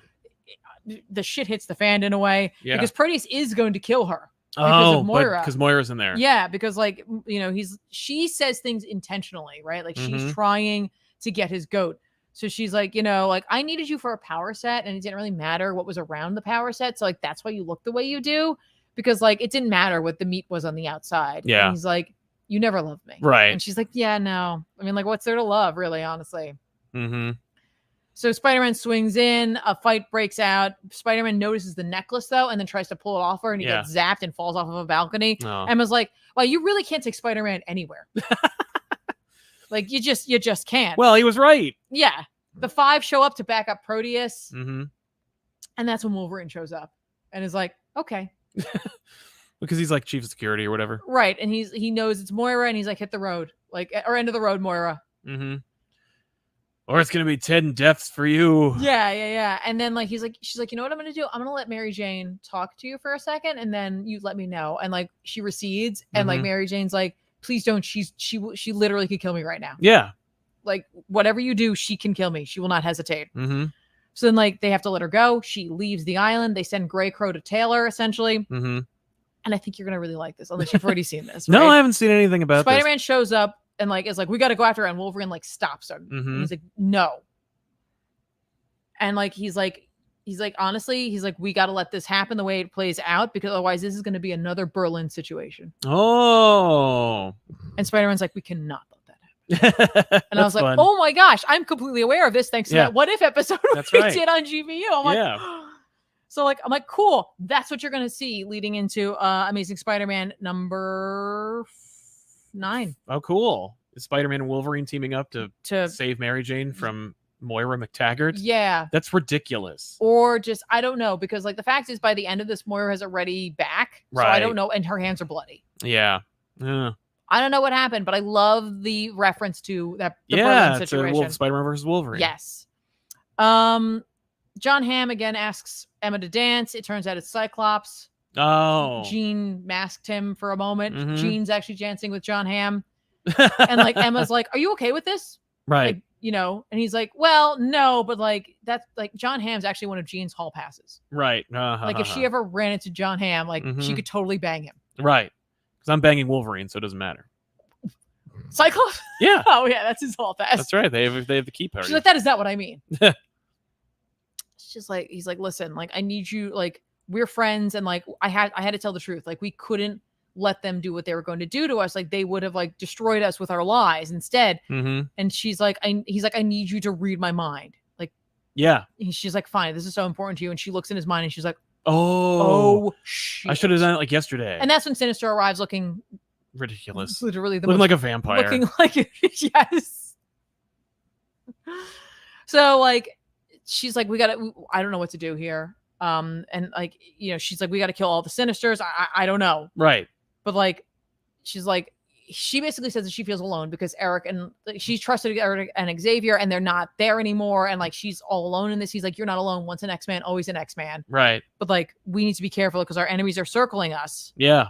So then Cyclops like mentions that like she said that she felt betrayed and lied to, and she's like, what happened? Or he's like, what happened? So she tells him about Moira. Oh, okay. So now Cyclops knows all about that. Good. Jean, by the way, was having second thoughts about having left the council. Right. So God only knows how that's going to shake out, sure, right? But yeah. like Jean will find out about all of that too, because she doesn't know about it either. So everybody's going to know a whole bunch of stuff, right? Okay. The voting is going to begin. They let Scarlet Witch do the tallying because she's an ally and friend now, right? Yep. But first, Emma takes her like a tip from Captain America, which was like, what did I do for Rogue? I gave her more responsibility, right? And so like, if you want to get back with Firestar, then you're going to need to give her more responsibility. Right. So I'm going to put her on the team. Yeah, I'm going to suggest that I can't put her on the team. I'm going to like be like, hey, I'm going to pitch her. Right. There you go. Right. Like she should go out there. We do the voting again. And, you know, we say our goodbyes to some of my favorites on the team. Wolverine, Rogue, Sunfire, and Polaris are leaving the team, of course, which I'm like, that is such a loss. Yeah. That is such a loss to that team. Right. But they're going to be saying their goodbyes. Sync. Oh, no, that's right. Sync isn't leaving. I said that before, and I'm so sorry. Sync is not leaving the team. Sync and Cyclops and Jean would like to remain on the team. We're going to put our hat in for like Firestar, and the voting begins. We do the tallying, and Cyclops puts out a bid. He's like, you know, like I want to stay on this team, and then of course I want Forge. Oh, okay. I want to have Forge on the team. Yeah, and I think it's kind of a power play move because he knows that Forge is working on things for Xavier. Yeah, so he's like trying to pull that away, right? And Forge is like, but I can't be on there without your brother Havoc. Okay. I'm like, okay, cool. All right. And then Magic's like, I want to be on the team. Now, the only problem I have with this is that Magic wanted less responsibility. Right. And she felt like she was on too many teams, and that's why she had to give up Limbo, which is what we're literally dealing with in her book. But now she's going to join the X-Men. Yeah. Because Duggan wants to write for Magic. Sure. And then also like Iceman wants to be on the team, because if Firestar's going to be on the team, he should be on the team. Yeah, and then Spider-Man should be on the team. And Spider-Man and his amazing friends. Yeah, and Ms. Lion can be on the team too. It'd be great. And that is our team. Okay. Right. That's the new team. Here they all are. Yippee. Behold. I like Firestar. I don't really care. So like I saw people like whinging in the comments already about how like, oh, Firestar. I'm like, really? Okay, so do people have a problem with Firestar? Let's talk about why she's on the team, because Tony knows her and is like, hey, if you get any information you think should go to the Avengers, let us know. So we have that. We got a possible mole, right? Now let's count the people who have a connection to Madeline Pryor on this team. Oh, yeah. We got Jean Grey. We have Cyclops. Yep. We have Havoc. And we have Magic. Yeah. I'm like, well, we're just setting things up, I guess. So you've got the dynamic of Firestar and Iceman. We have Forge, who we know is working on things for Xavier, because Xavier's like, this isn't going to screw up the stuff you're working on for me. And he's like, I will literally make myself have to quit the team or like be kicked off the team if necessary. Right, exactly. And then you have and then you've got Sync, who's like, I'm just happy to be here. I'm just a cool guy. Yeah, well, you're about to get some cool frost powers. I'm just a cool guy with some cool powers. Yeah, and I haven't seen Iceman do anything. He was on the Marauders like a second, I think. Yeah, that's what I'm saying. So like, but like, and then you've got the like Madeline Pryor team. Yeah, that's neat. That's setting things up. Now that might not happen at all, right? But I'm like, that's a lot of characters. 4 characters out of an 8-character team. That's 50% of the team knows Madeline Pryor and has had a direct interaction. Well, then it's going to be really like relevant when she comes up. Maybe or maybe not. I don't know. Sounds like it. I don't know, folks. I'm just guessing. We see that I think it's Dr. Stasis. Yeah. Is setting something up. It looks like he's in a place near or like Krakoa or in some sort of underground lair, but he's got charges, some sort of explosive. Something is ready, right? We don't really find out about that, but something be happening there. Yeah. And then we get the more reveal at the end where she's late to a meeting. It's hours later. Hours later. Okay. So like maybe Mary Jane's gonna be missing for a while. Right. I don't know. Yeah. But like hours later, she shows back up. Her hands are bloody. Yeah. And she has a meeting that she's late to, and they're annoyed about it. Like straight up, like the people she's supposed to have this meeting with are like giving her a hard time. And she's like, I'm Madeline Pryor. No, I was Moira McTaggart. I was busy. I was important a couple of years ago. And I believe who she runs into is Jack of Knives from the Eternals. Oh. Okay. Which all makes sense. Yes. Because we're going into Axe. Yes. And that like essentially she's like the mutant, like the seeds of mutant destruction were planted tonight, but the Eternals might be able to help us even more so. Oh my God. Okay. So like that's what we're going on. Oh, also she gives them the list of the 5. Right. Here are the 5 mutants, because what she was doing was she wasn't trying to incite a fight between a seemingly human and a mutant. Yeah. To have that happen, right? What she was trying to do was trigger who she thought might be involved. Right. So she got the names of all of them. Now, in theory, she should have known the names of all of them. Yeah. So I guess she was just trying to start a fight. I guess with him. Right. But so she gives the names to them so they can go and kill them during this battle. Okay. During the next few books. Yeah. So that's what happened in that, right? Awesome. The follow up to that will be Immortal X-Men. Yes. Because like this is where like Gillen goes like, hi, what if I had written the Gala? And it's not as long, but there's a lot more meaning to it. Oh, what a shock. And it does kind of take place like before and then after the Gala. Okay. Right? Which is pretty much like par for the course. Yeah. So yeah. So essentially it's really a story about Emma, and that like Emma is Kieran Gillen writing. So like listen, what you're going to get is like character development, and like I know like a lot of people aren't interested in all of that, but like listen, that's what happens here. Yeah. All right? Like that's what you're going to get. But some people are. And like yeah. So she talks about how like she sleeps in her diamond form, and like some people would think that was like a defense reason. Right, sure. But the reason she does it is because diamonds don't age, and like one of her like you know flaws, like one of her minor ones is vanity. Right, yeah. And so like she sleeps like that so she doesn't age. So she can like save herself like 8 hours a day. Yeah. Right. And so like, you know, as though she would die, which we come to that later. But like she's having a hard time sleeping because the Gala is coming up, and that like, you know, it's like, you know, she sleeps also in diamond because like she doesn't want, like, you're never supposed to touch Emma Frost, right? Like, and Emma works really hard to like look perfect, even though the fact is she's not at all, right? And that like, you know, like she thinks about like times when like she's like, I'm the person who like made a girl think she cooked her horse so she'd come for sympathy with me, to me. And like, that's the Emma Frost I was then. And that was Emma Frost in her snow phase. Right. And like, you know, if you ask me about it now, I would make like a cheeky comment and like let it go. But like, that's just a defense. Sure. Like, I'm like, oh, that's kind of cool. Like, there's more to her than her like exterior of like not caring, her callousness. Right. Yes. So she's admiring her gown, which I thought her outfit was fine. Yeah. I thought they did better last time, but you know what? This wasn't. She had like 3 costumes in the last one. Yes, but like she admits too, like with this gala, she's like, you know, like this gala, there's nothing really. We're not announcing anything. We announced that like we had colonized a lifeless planet, like, and made it have life on it. Yeah. And like, what are we doing now? We're just like, hey, we're having a gala because like we want to do this, and like we like to keep that interaction. So we have no announcements other than like picking the new team. Right. Essentially. So like, to me, I'm like, I guess it makes sense, right? And so like she muses about like why Jean's a better telepath than her, why she's like up there more, is because like she has more control and empathy. Right. She's like, and I'm it's not really me, right?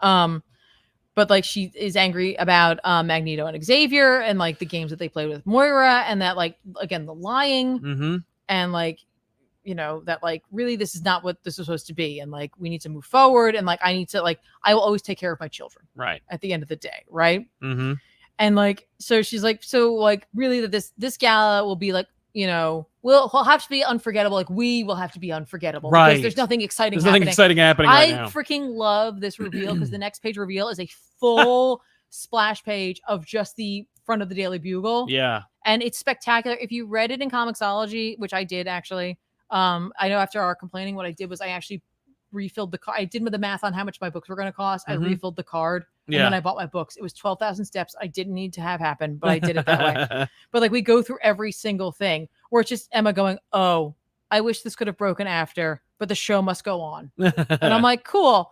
Also, like, you know, it was like a vampire in New York. Yeah. And then like Spider-Man, is he a mutant? I'm like, it's like all the way down there. It's tiny. I'm like, dope. It's great. It's such a great reveal. Yeah.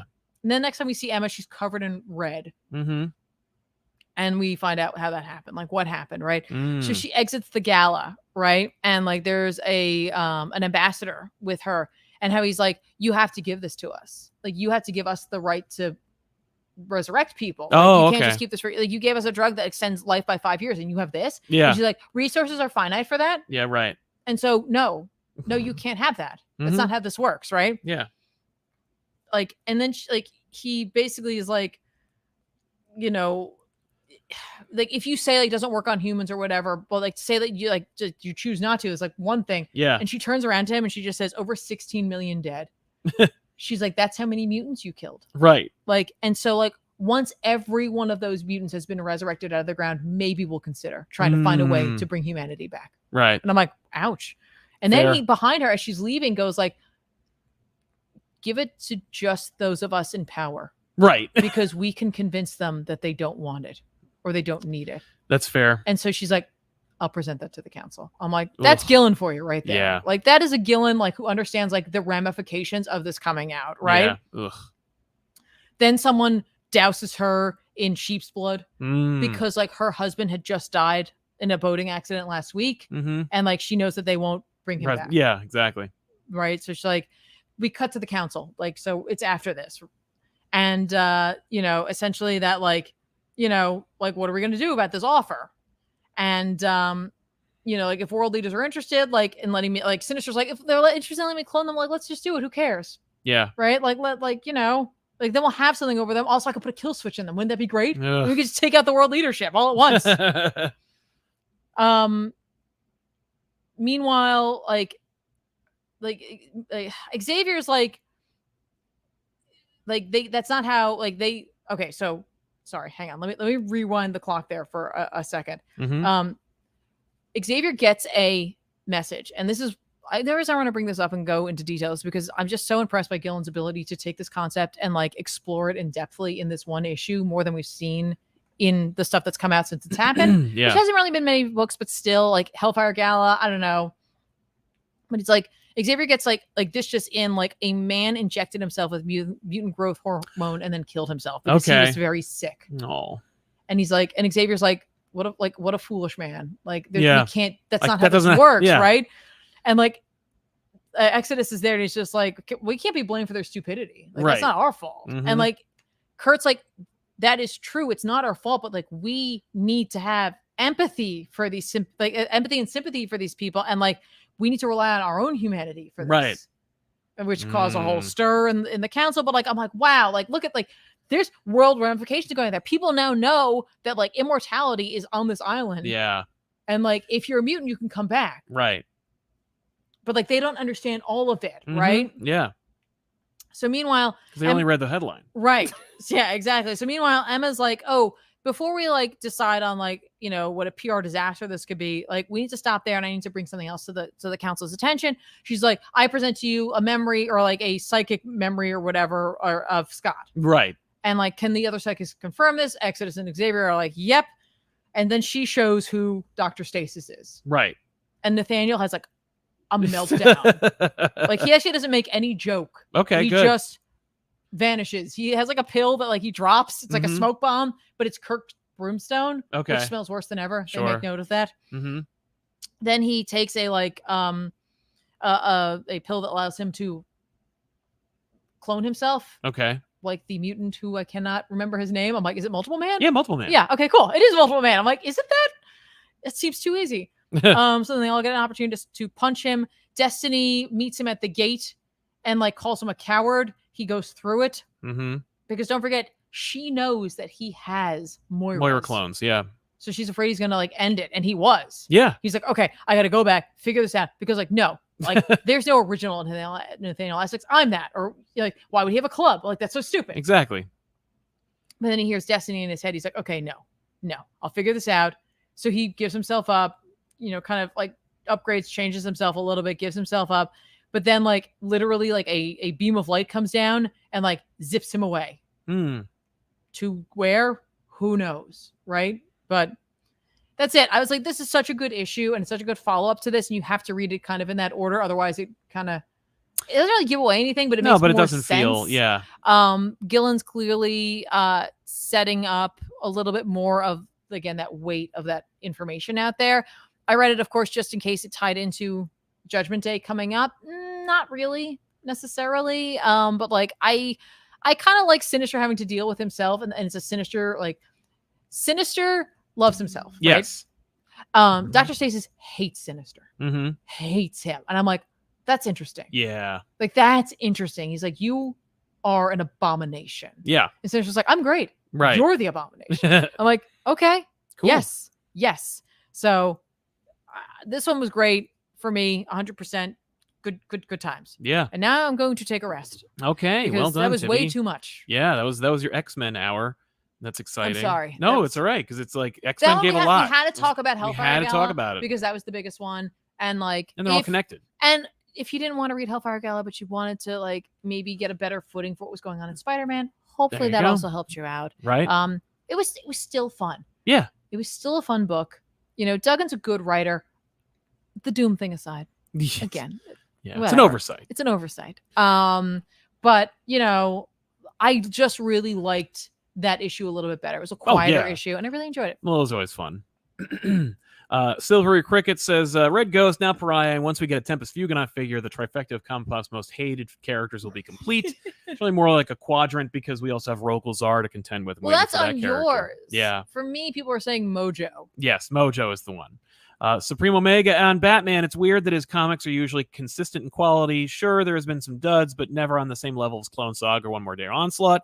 Yeah, I think that like DC relies and tethers their, like, you know, they hitch their wagon to Batman, but they don't try to drive the horse. You know, Marvel is always like, well, okay, so we can, it's why like Hulk or Avengers or X-Men can all outsell Spider-Man at some point or another, because like Marvel keeps thinking they're creative on Spider-Man. Like they think they know better. Yeah. Kingsport Cal, I wanted that New Jersey sticker, which led me to revisit the merch site. I love you guys, but I think you should get somebody to design you some new stuff. Well, we have somebody who designs new stuff. Ouch, that was a little more hurtful than I think you thought that was. Yeah, because Tiffany knows our designer. She does all of our stuff. I think he just wants more new things. I'm gonna take that as a slap in the face. Yeah. Matthew Chalaga, did anyone else say out loud, "Shut up, Emma," when she tells Iron Man, "That's not how we do things here," about erasing Reed's mind? Emma, that's literally all you do. No, I don't take it like that, because if you read that Immortal X-Men book, which, listen, I get if you didn't, like it really is talking about how Emma has truly changed, and like she really trusted those two. Yeah. Like she was like, "This is different. Right. This is different. Exactly. And so we don't do that shit here." Yeah. Like the Ben Urich. Ben Urich. Urich. I just want to put an L in there. Like, I know, so badly. but it's not. Ben Urich mind wipe was an accident. Yeah. That was like a reaction. Like, oh gosh. Yeah. And that wasn't them. That was not the council at all. Mm-mm. That was Sync. Yeah. You know what I mean? Like that. Like I get that. I like that quite a bit. Yeah. He also says, and who are they trying to fool, making Scott the voice of reason? Scott hasn't been taken seriously as a moral compass of the group since he killed Charles. Actually, he has. Also, that was like 10 years ago. Yeah, no. And in this, actually, no, he's been really, honestly amazing. This Scott is very different. And I think if you've been reading this, I think you have to agree that like this Scott's come a long way. And like so much so that like, you know, like when Ten of Swords was going on, he was like, we have to go save our people. Yeah, like the scene where he's like in the beginning where he like has his whole family together and he's like, this is what we're doing. Like there's no, like it's a different era. It's a new era. It's not even close to that. Nope. Shin Tokanada says, read Tom King Superman, he didn't like it. That's fair. Okay. But you know, to each their own. They also said they did like the ending though. So I'm like, I'm glad you liked something of it. We'll talk about that. Cat Lair will defend for treats. I'd love it if it was a Doom bot and Doom blows it up. Oh my gosh. Yeah. You weren't supposed to put an outfit on. Yeah. How dare you? How dare you dress differently than Doom? Young Go 9000, having only started reading comics with the Hickman relaunch, Emma has become my spirit animal. Hellfire Gala plus Immortal was double the Emma, and man, Shody need a hug, a big free hug. Lol. Yeah, that's fair. But also, yeah, good for Emma. She's getting a lot of good spotlight. Like I really like the depth of character they've just been building on her. Because I'm not saying like this is like, oh my gosh, it's the first time they've ever done this. No. Yeah. This has been over time. They've really been changing her character and growing her, and she's had like this really long arc as a character. Exactly. It's still in development. Yeah. But I like this era for her because like she even says like she went full in on this. You know what I mean? Like she committed to this. Yeah. She has moved mountains and like she's like, this is what we're doing. Yeah. And so to find out she was betrayed, it's rough. It's rough. Thank you, Mason. I hope you feel better, man. Oh yeah, absolutely. And we're almost caught up with everything. We just gotta make sure we are good to go here. Oh, here we go. And I saw it. There it is. Curative writer, sorry, did I hear I can get more? Is this a Sonic? That's right, yeah. More. Man, this is good, but I wish I had more. You can get more. You just yell more. Yeah, just roll down your window. So let's see. I read The Rogues #3. This finally came out. Josh Williamson and Leo Max. I'm rubbing off on you with my like having a hard time pronouncing names. It's true. This is a Marvel Max. Wow.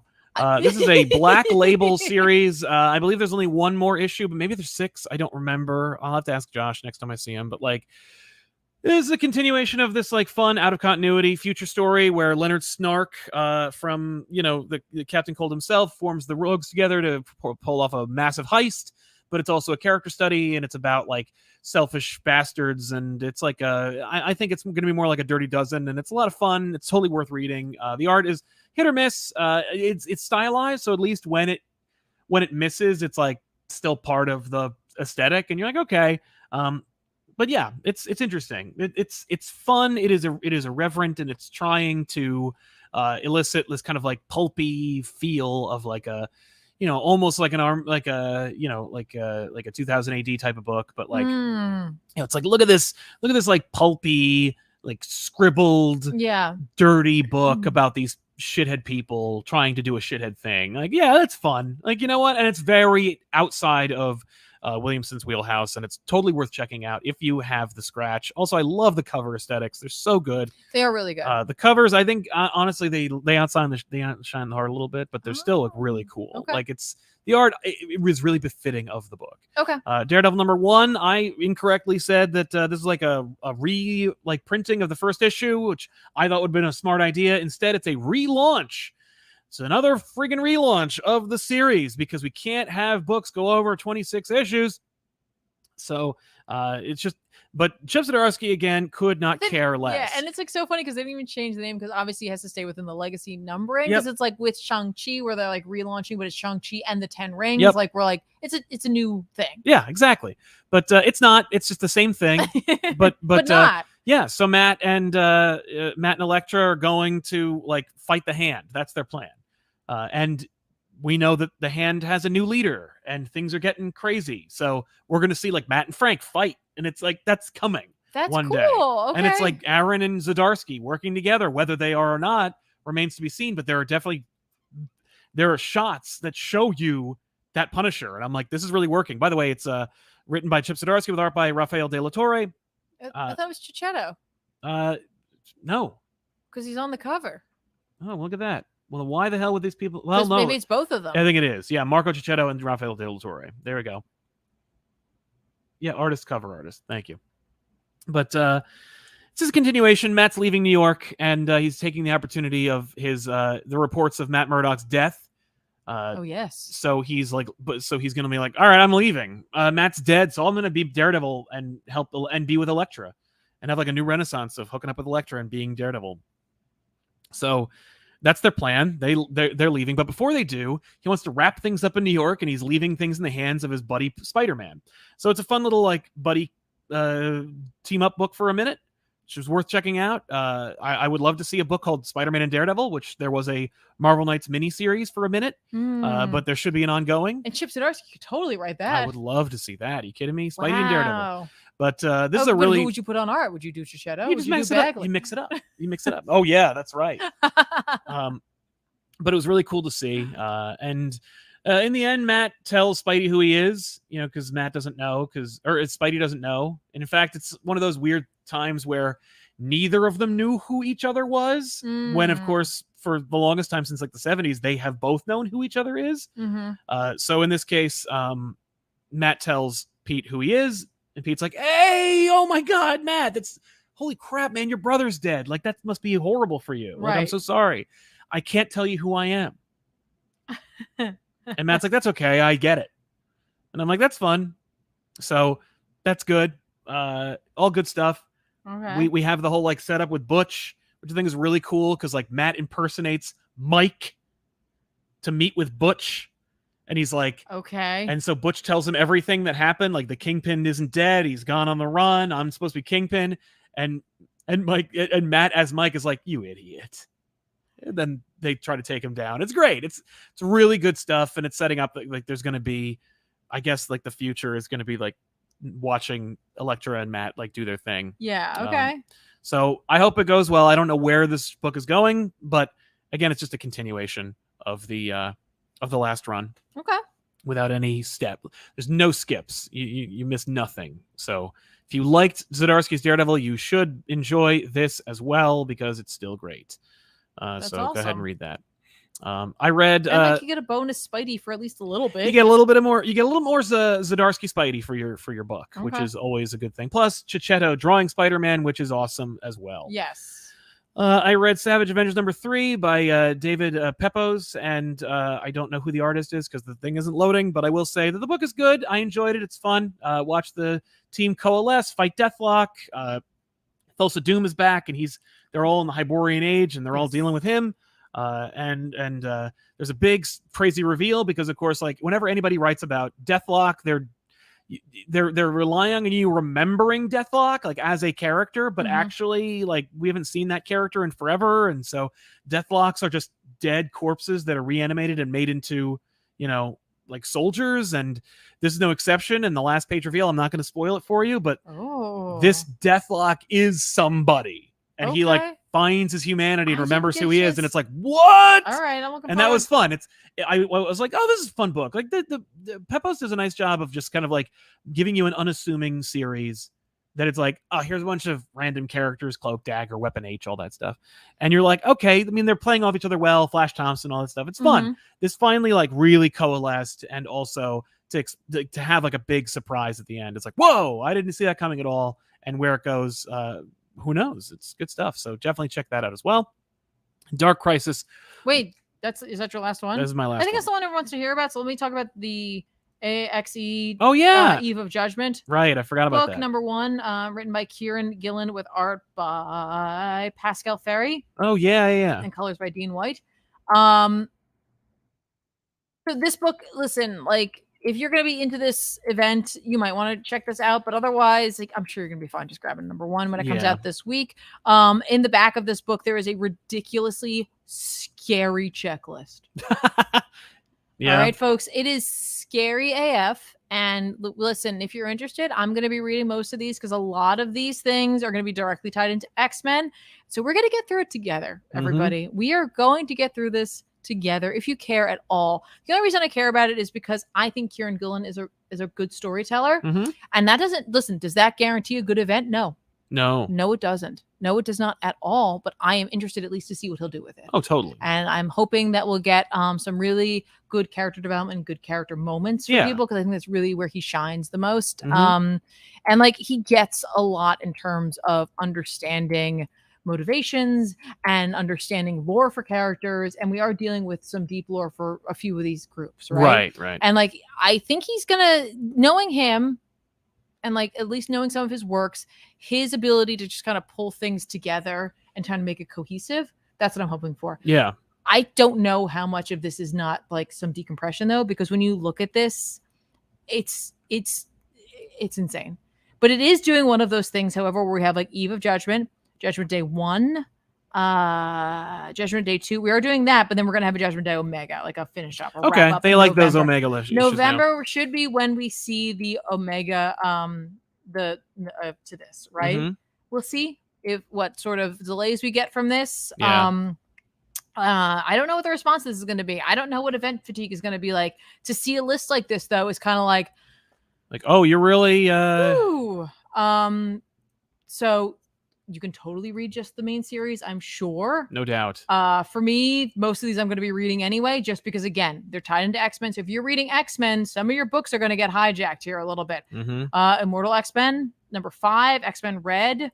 Let's see. X-Force, X-Men, Wolverine, X-Force, X-Men. You're going to see a lot of these books are going to get hijacked into this thread of this. So like, even if they are more or less tie-ins to this, even Spider-Man's getting in. Yes, you're gonna get pulled into this. I'm sorry. Yep. But so just as a heads up, again, you can just read, I'm sure, the main books. If you want a little bit more, you can grab some of these. Some of these are specifically labeled like AXE, like, Death to the Mutants, AXE Avengers number 1. Like pass.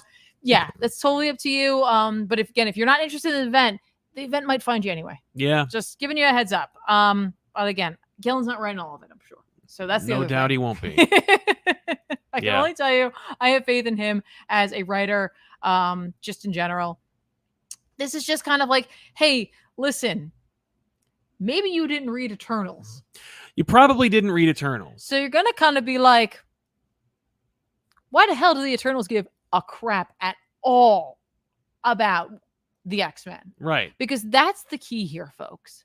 That's the actual key. You would think the key would be that they'd be mad at the Avengers for living in their god. Right. For living in a celestial. No. They do go there, where we did learn a whole bunch of information, including the fact that, like, deviants are really the chosen children. Not the Eternals. Like, ouch. And then Druig discovered that, like, the mutants had some sort of deviant in them, right? And there's a lot of them right here on this little island. Maybe we should do something about that. Yeah. So that's kind of going to be the thing where it's like, if you want to just jump into this event and you didn't bother with Eternals, kind of what you need to know. Thanos was involved at one point. That's how Druig became Prime Eternal, or Eternal Prime, because a vote came to be because Zuros died. They always have to be re-voted in. Thanos took control. He convinced everyone to vote him in. Then Thanos was taken down. Druig is now wormed his way to the top. It's like not a good place for him to be. Druig should not be in charge of anything. You need to understand that a lot of our Eternal, the core group that you think of if you think of the Eternals at all, like Cersei, Icarus, and Icarus, and Makari, and all of those folks, right? And Athena, some of them are kind of splintered off. Yeah, right. They're in different places right now in their lives. Because of this information, and they're kind of focused on a couple of different things. Phastos, for example, was excluded. He's in the exclusion with some of the other bigger Eternals, right? Okay. Because of what he did. His crimes, his punishment doesn't fit his crimes, but that's what happened to him, right? Like, what are you going to do? There's really nothing you can do about it. But like some of them, like Makari and Ajak, have decided that they're going to try to like craft their own god in a sense. Okay. And deal with things that way. They get Phastos involved with that. They get him unexcluded. Oh, okay. For that one. They convince Druig to let that happen, right? Cersei and Icarus and Athena have gone to live with the Deviants. Yeah. Because they can't handle with the other thing that we discovered, which again, this is why I think Gillen might be the right guy for this, because he's tying these things together. What did the World Machine reveal to the Eternals near the end of Eternals, or at least near one of the ends of like the first arc? One of the series, yeah. Was that when the World Machine resurrects an Eternal, it kills a human. Right. To do so. Exactly. Which is something that Icarus cannot handle. Now it'd be easy enough to just mind wipe them. Yeah. And get rid of that, but they're not doing that. Icarus just lives with that, and it hurts. Yep. It hurts him to think about that, right? So now you're dealing with Eternals who seemingly Icarus is like, I'm not Eternal because I can't die. I can't allow myself to die. Right. Because if I do, then someone will die for me, and that's not acceptable. Exactly. Right? So, the Deviants are also dealing with, like, especially the leader of the Deviant culture, of their culture, of their world, Crow, is dealing with the fact that he's like, how am I going to tell my people this? Because I'm afraid if we, like, go all in on this, they're going to want to go to war. And I don't want that. So we have to figure out how to trickle this information down to the Deviants that they're actually not a mistake. Yeah. There's something more to them, right? So we have that going on. Meanwhile, what is it? Phastos doesn't think that Ajax and Makari's like idea is a good one. Like they're like this, you're going to get a mutant expert here to like help. Like, we're just going to take them from Krakoa, right, to help out with this, like to make this like machine work and such, right? Yeah. And that like essentially Ajax is like, all I needed was for you to say the machine would work. Thank you, because you just confirmed. I needed our greatest machinesman to look at this and say, will this work? And you just did. So that's all I needed. So thank you for that. Thank you for your service. You may leave now. Yeah. I can't remember what is the there is a reason, and I can't honestly recall what it is at this moment, what that they need this, but they have a Sinister. Oh. Ajax and Makari has a Sinister, and they're going to be utilizing, I guess, the genetic prowess of this said Sinister to follow through with their own plans. Okay. But what we really need to care about is the fact that Druig has decided to wage war on the Krakoans, right, on mutant kind. And so his plan is to just destroy them. And so what he's going to do is he asks his like chief scientist, Domo, like, what can you do for me? And like he comes up with this huge bomb basically, and it's like, it's very simple. It's a simple device in a way. It doesn't look simple, but it's a simple device because what's so great about it is it's general. They won't know where it came from. They'll never figure it out. Right. And so like, we'll kill everybody on Krakoa. They're the ones on Araco, but they're up there. Right. Yeah. That's not part of what we do. We don't need to like, we're going to preserve mankind and deal with like excess deviation. I say that these are excess deviation. That's what Druig says. Okay. Druig's like, they can bring themselves back. No. This is excess. Right. This is excess. We have to deal with this. Right. He's also trying to do this as a political move because he's like, I'm not a great man, but great men can be made great by great deeds. And so like, if I do this, my people are going to be totally down. Yeah. They're going to be like, yeah, good job. You did it. You totally fulfilled what we needed to do. You followed the code. Right. Like the thing, like literally Eternals cannot go against their codes. Right. Right. Like at all. They're not designed to do that. So they're like, cool, let's do that. So they decide, like, they send the bomb off, right? They're going to literally just send it under the island and just blow it the hell up. Right. Right. And then Druig's like, and then we'll go get eggs in this place in Canada. Cause like, I know this great place is going to be awesome. And then the two of them like double over in pain with like blood shooting out of their eyes and ears, and they scream out, protect the machine. And the machine, as we know, is Earth. That's one of their codex, right? Like that's one of the things they live by. Okay. The problem is Krakoa is a mutant, but it's also like part of the Earth. Right. So what are you doing? Like it's a weird thing. Yeah. Right? Like what are you dealing with here, right? And so essentially they have to pull the bomb back, and he can't do what he wants to do there, right? So instead what he does is he goes down to the exclusion, where in one of the little like in-betweeny books during the Eternals run where we did some character studies, Thanos went to talk to Uranus, and that's exactly who he goes to talk to. He's a grandfather. And like Uranus is like, you haven't even had the throne for 1,000 years and you're already here. He's like, if I need to commit genocide, this is the man I have to talk to. Right.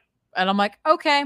So like, do you really need to read this? No. But if you didn't read Eternals, it might be a good little like, trying to get to know some of the players and some of the reasonings, like the reasons that they do certain things, right? Yeah. I think at one point in this book, they mention Araco and such things. Oh, okay. Or maybe it's another book. I read some of these things back to back. The fact that like Krakoa and Araco and like, and such, and that connection there. But the fact is like, that's what we're leading into. The Eternals are in a really weird place. I don't know how the Eternals are going to walk away from this. Like Druig, obviously not going to come away clean. No, I don't know what Makkari and Ajax are going to be doing and how that's going to factor into everything. But we do know that like seemingly there's going to be judgment, like godly judgment upon certain characters and certain individuals in the Marvel universe.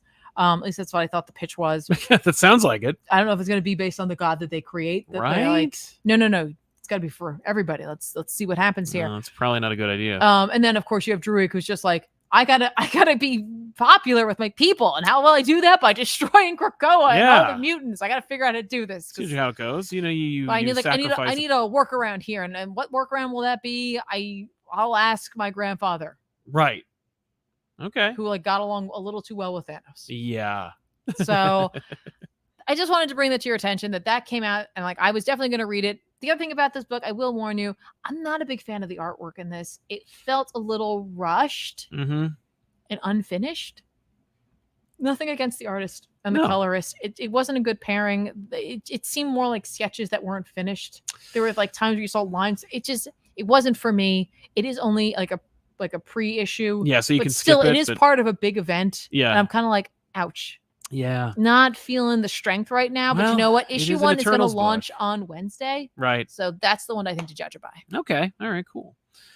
We have a few super chats before I get into the last book, and then we can recommend comics that are coming out this week that we think you should check out. Sure. Unfortunately, the website we were using keeps timing out, so I got other sources to do that. Oh. Let's see here. Potassium to the Heart. Our bearded dragon, Barry Henry Allen, has enjoyed watching this live stream so far. Oh, that's nice. Awesome. Well, there's some cereal for him then. Yeah. Lee Lantos. This is for the Tiffany Hour. Keep up for the good work, ComicPop crew, and remember, folks, likes are free. That's true. Thank you. Yes, it's true. Yeah, don't forget to leave a like. That would really help us out. Algie Try. I'm late to the party. ComicPop. Hell yeah to you too, Algie. Thank you very much for your help. And J-Man Joestar, isn't Sinister the one from Immortal X-Men 4? Probably. I really wasn't like I read them I read that one way before. Exactly. So I really wasn't thinking about it. So that makes sense. It probably is him. It still doesn't. All that answers is what happened in Immortal X-Men, and less about what. Think about this in terms of God's people. Yeah. Sinister's no God, but he's a geneticist. Exactly. And there's like a million other ones, and I think he uploaded himself into other Sinisters, so they could just grab a different one. Sure. It's fine. Just not Dr. Stasis. Right. Exactly. Also, did you not enjoy seeing Essex County on the front of the Daily Bugle? Yeah, that was great. Essex County, New Jersey. I'm like, yay! Hey. Yeah, I'm sure Jersey comes up a little bit sometimes. Matthew Terlaga. I'm disappointed that Spider-Man didn't have the chance to interact with the Misfit X students he once taught, seeing how they're handling their lives. That'd be cute. Yeah, but they wouldn't be able to dedicate too much time to doing it because it's tough. You know what I like though is that like everyone was like, why is Spider-Man at this thing? And I'm like, you know what, Emma really, it's Emma's party, and Emma, and I love that moment with them. Yeah, and whatever the hell it was that was in, you know, but like, I don't remember what issue that was. Like it's so great. Yeah. Young Goku over 9,000, Sinister in AXE. is the same Sinister that was zapped away at the end of Immortal X-Men #4. Yes, thank you. Yeah, I did. Well, thank you for the super chat. I'm sorry that we already answered your question or addressed your comment, but yeah. And of course, finally, Dark Crisis, whatever the hell, Superman. It's the one that I liked, that I was pitching for. It's the longest goddamn title ever. Dark Crisis Worlds Without a Justice League, Superman #1. This, of course, is written by Tom King with art by Fico Ocio and Chris Burnham. This is more or less, I believe there's only 2 issues, maybe 1. I don't remember how many issues there are. It's very short. All of them are going to be very short. There's also a backup about Aquaman, because Aquaman does not warrant his own series, according to them, which is fine. But it's going to carry over. He's going to get the equivalent of his own series through the backups of other people's books. But yeah, this is an idea where after Psychopirate Christ Infinite Earths the main players of the Justice League, they then were sent to an Elseworld where they get basically whatever they always wanted. It's kind of House of M, but they are their only hero of their respective Earth.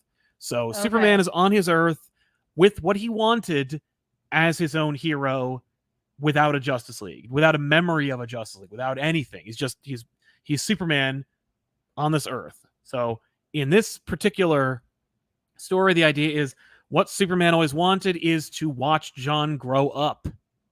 Okay. Oh. Yeah. Oh. So as a result, because there's no other superheroes in this universe, on this Elseworld, Superman has a sidekick in the form of his son. In this particular case, because John is his sidekick as like a 12-year-old or a 10 or 11-year-old, he's thinking about it like maybe he's inspired by the concept of Nightwing, who of course was inspired by Kryptonian history as well. So we see that, like, essentially Superboy, the costume is modeled after Robin. Yeah, it's and I'm really like, cute. what a cute idea. And it's just a little story where we watch like John and Superman, and we illustrate the differences in their personalities. John is more interested in cosmic threats, and Superman is more interested in earthbound threats. We need to protect this Earth. We need to protect the people here. That's what's important.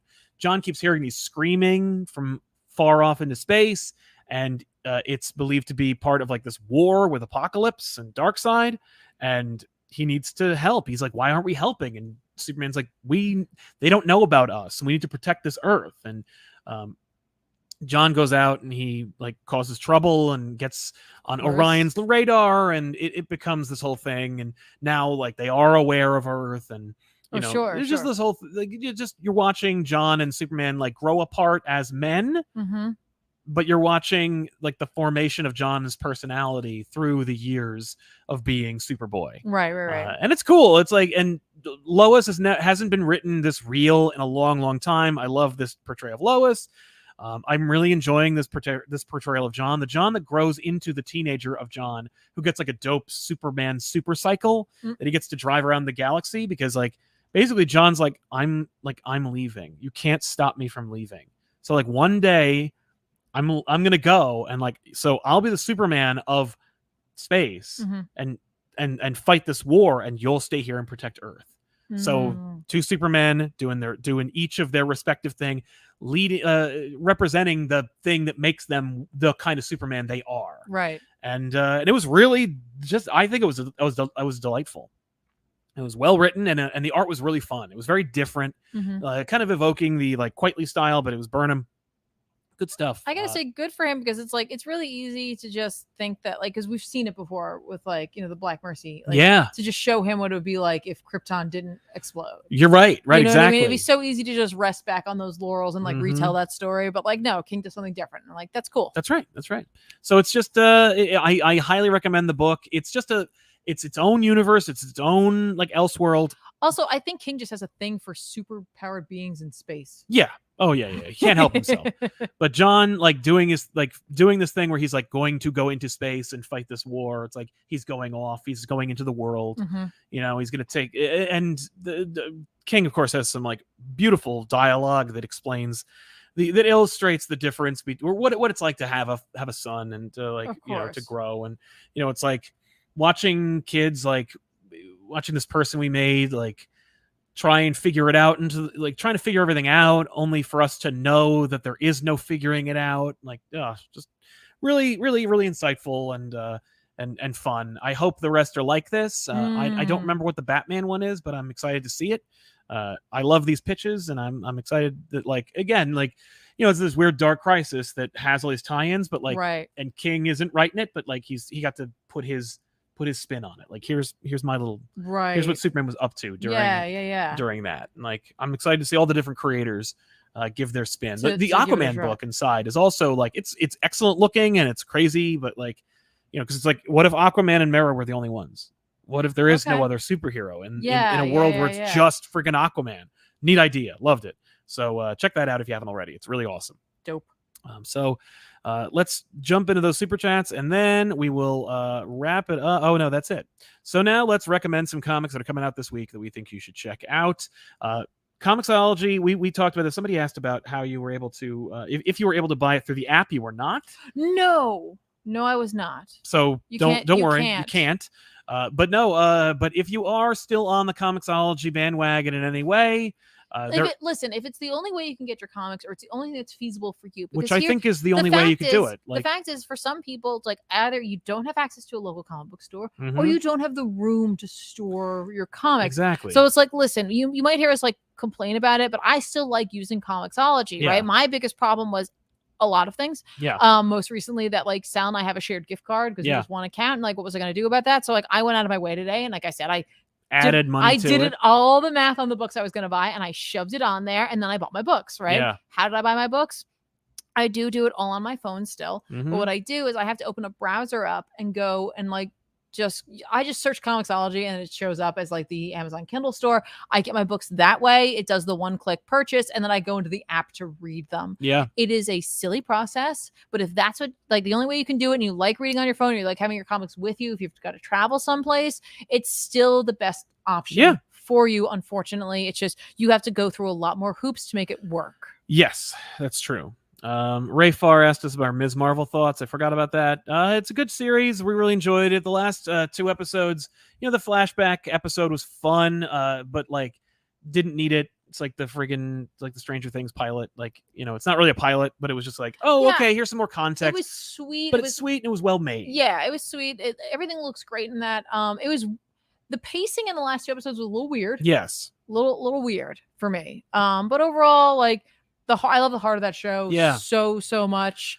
Yep. I didn't care for the wrap up fight, like, because it's like they're protecting him. He's the bad guy. Now he's the villain. Now he's the victim, and like watching these kids like just destroy their lives to fight like was essentially S.H.I.E.L.D. and like people like thinking they're just gonna walk away from this, and then they do, like, and it's they want it to be like this cute like heist, like Home Alone kind of situation. I think it's that. I think it's also, it is that, but I think it's also just standing up for things that, like, honestly, like, being who we are in the situation we're in, we couldn't possibly understand. Right, you know what I mean? And so like, I really appreciate that, honestly. Like, showing that, like, just showing them being like, no, we have to stand up for ourselves. Right, exactly. Like, like these people come knocking on their doors, and it's like, this happens a lot. Yeah. And so like, they're just putting their foot down. And I was like, that's kind of cool. Yeah. No, I appreciated the sentiment. I was just like, it's a little, and it was silly, but also I didn't know what I didn't really understand the stakes. Also, I hated that like Cameron had the same powers as her. It's like, that's lame. Like, even in the show, you have to do the same character. But otherwise, like, but the heart was there, the characters were there, and so it still works. Like, again, it's like you can forgive bad CG if there's really good story or acting, and that's all that matters. And I'm not saying there was bad CG. I'm just saying there's only one bad CG. There was, when that woman like turned into a skeleton. I was like, oh wow, you did not want to have that front and center. That looked really bad. And then in the recap, we noticed that they suspiciously cut before we saw the cartoon skeleton shows up. But otherwise, and then of course the big mutant in the room is Kamala Khan is the first MCU mutant, which okay, that's cool. On one hand, it's like, in the comics that wouldn't work, or at least it wouldn't be as impactful, because now she's lost in an ocean of characters that are way more popular than she is.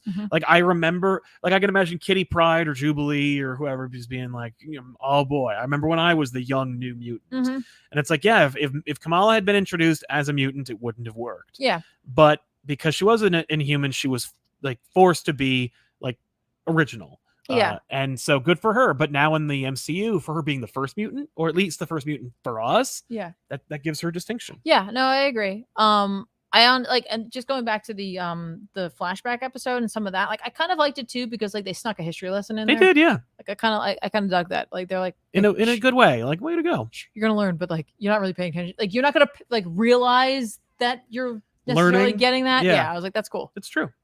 But overall, I mean, it was a well-made show. I kind of I really enjoyed it. And I liked everybody in it. Oh my gosh, I think I loved all the cast. Yeah, like her mom was excellent. She's such an understated actress in a sense. Like she just, it's funny how she weirdly commands the room when she's like in a scene with someone. That's because true. Like she's totally believable. Yeah. But like not in like a character actor way. Like she's just a completely like believable in every moment that she's in, whether she's interacting with her daughter or her husband or her mother. You know what I mean? Like it's just I just grew to love her. Yeah, absolutely. No, everybody did a great job. There was no blemish in the casting. Somebody mentioned, of course, and we have to address it because if we don't, the comments are gonna be loaded with it. The fact that Fox, or rather, like the original creators, now they want to say that like they always wanted her to be mutant, but the higher ups said no, and she's all the better for it as a result. Like, trust me, you didn't want like a Kamala Khan in the Fox X-Men universe. No, because they would have used her and she would have been played by 3 different actors in 3 different movies. Like Jubilee would have been really lame. Like it just, trust me, it's better this way. Plus, I also said this, and I'm sure I'm going to be right. Kamala Khan will be retconned in the comics to be a mutant faster than Pietro and Wanda will be. That's probably true. I think too, like that could absolutely be what happened. We weren't there. Right, I don't know. And I don't know what the situation was. And I can imagine how convenient that would be to say. Oh, sure. But that, the fact is like, people who read the comics, like they didn't care or know. Like, yeah, that's what I'm saying. Like it's not such a big thing. People who like, some people met her for the first time through a video game. Right. You know what I mean? Like, yeah. Which is also influenced by the fact that like the higher ups at Marvel were like, no mutants. Yeah, no, I know, but it's like, so you got that going, and then so like it's all over the place right now. So it's like just settle someplace. Yeah. And just go from there. The fact is, like, yes, it doesn't make a difference if she is an Inhuman or a mutant, absolutely. But at the end of the day, like, I'm most happy with the fact that like they did such a good job capturing her as a character. Agreed. Yeah. I think I've said that word more in this episode than I've ever said in any time. But like that, I think is like the key. I agree. Yeah. Also, fun post-credit scene. I'm like, oh, I actually feel like this is going somewhere. The post-credit scene of like tying it in with the Marvels. Yes. Good idea. I wish I think they cut it perfectly because I desperately wanted to have her mom come in. Yeah. Oh, yeah. Yeah. Are you kidding me? Holly Davis, haven't been able to watch in a while. Thanks for being great. You guys have no idea how much it helps during the long days and especially the bad ones. Catch on the rebate. Thanks a lot, Holly. Welcome back to the show. Yeah. So let's recommend some comics that are coming out this week. Let's do it. Do a Powerbomb number 2 is coming out. If you haven't already, you should reach issue 1 from Daniel Warren Johnson. Good stuff. Fun, ridiculous, and bizarre, but definitely awesome looking. She-Hulk number 5. I like this book. The cover aesthetic has always been like just very static and kind of like bleh, which I just noticed. Like it's color, image, like over color. Like it's just, that's it. But excuse me, this is Jen Bartel. Yeah, it's still good. I'm just saying, but it's like, but it does reflect the book where it is very much a talky kind of like character-driven series. Jen Bartel does the cover work, whereas is written by Rainbow Rowell with art by Roge Antonia. Check it out if you haven't already. 5 issues, not a big commitment there either. Nightwing 94 from Bruno Redondo and of course Tom Taylor. Redondo. This is just an ongoing series where there are no breaks. It's just a continuing series, but I think things with Blockbuster are coming to a head. I'm excited to see where it goes. Nightwing is a great series. Pick it up. Moon Knight, Black, White, and Blood number 3. This is a fun little series that is coming out faster and faster. Like we just, this book keeps coming out. Can't believe it. Well, I mean, you got multiple people working on it, so it makes sense. But getting Eric Schultz and Ann Nocenti writing this damn thing is a great idea. I can't wait to see Ann Nocenti's story for Moon Knight with art by David Lopez and Jibri Morissette Fan and cover art by Frank Cho. Interestingly enough, weird call. Yeah. But yeah, check out Moon Knight, Black, White, and Blood number 3. Batman Superman World's Finest number 5. This is the series you're sleeping on. I guarantee it. It's written by Mark Waid with art by Dan Mora. A great, best looking book in the DC lineup right now. now. It's a fun flashback series featuring Batman and Superman, Robin and Supergirl, and the Doom Patrol. You should be reading this book. If you're not already, pick up the last 4 issues and then pick up on number 5 this Tuesday. All right. Tiffany. Shang-Chi and the Ten Rings #1 is coming out. Hooray. Which I'm sure will be a continuation of just the old series. Oh, that's exactly what it is. And that is what they said. They were like, this isn't over. Yeah, we're just just a reboot. We're taking a little break. But like, we're just going to pick back up. I'm sure maybe there's a little bit of time jump. I don't know. I didn't look into this. I just want to pick it up and read it and get excited. It's written by Jean Luan Yang with art by Marcus To. This is the same duo that did the second half of Shang-Chi. Yeah. So dope. And they also brought DK Ruan back to do the cover. Good. He was the original artist. His work. I mean, Marcus To, incredible artist. Both of them, so incredible. This actually isn't coming out until next week. Oh, really? Yep. AXE Judgment Day #1 is coming out. Here we go, folks. Kieran Gillen with art by Valerio Schiti. So, listen. Got some big guns there going on. This is the launch of a big event for Marvel that is going to encompass some groups that some folk don't care about at all, so it may or may not affect you at all. I'm going to be reading it, so we'll hopefully be chatting about it on here. Yep. Also, Knights of X #4 is coming out, written by Teenie Howard with art by Rob Quinn. It's just one of those books I really like. Yeah. So it's one X book, huh? Yeah. They overdid it this week, but I think because everything kind of tied around the Hellfire Gala. Yeah, that's true. And they wanted to get out of the way, I think, a little bit of just clear the road for Judgment. So that's fair. That's all right. All right. We want to thank you so much for hanging out with us. Don't forget to like this video, subscribe to our channel, and check out our Patreon at patreon.com/ComicPop and figure out how to follow Tiffany on twitch.tv/ComicPop so you play video games. And we'll see you guys next time with an all-new episode of Off the Rack. I probably won't be here next week. We'll see. I'm getting back from San Diego Comic-Con on Sunday.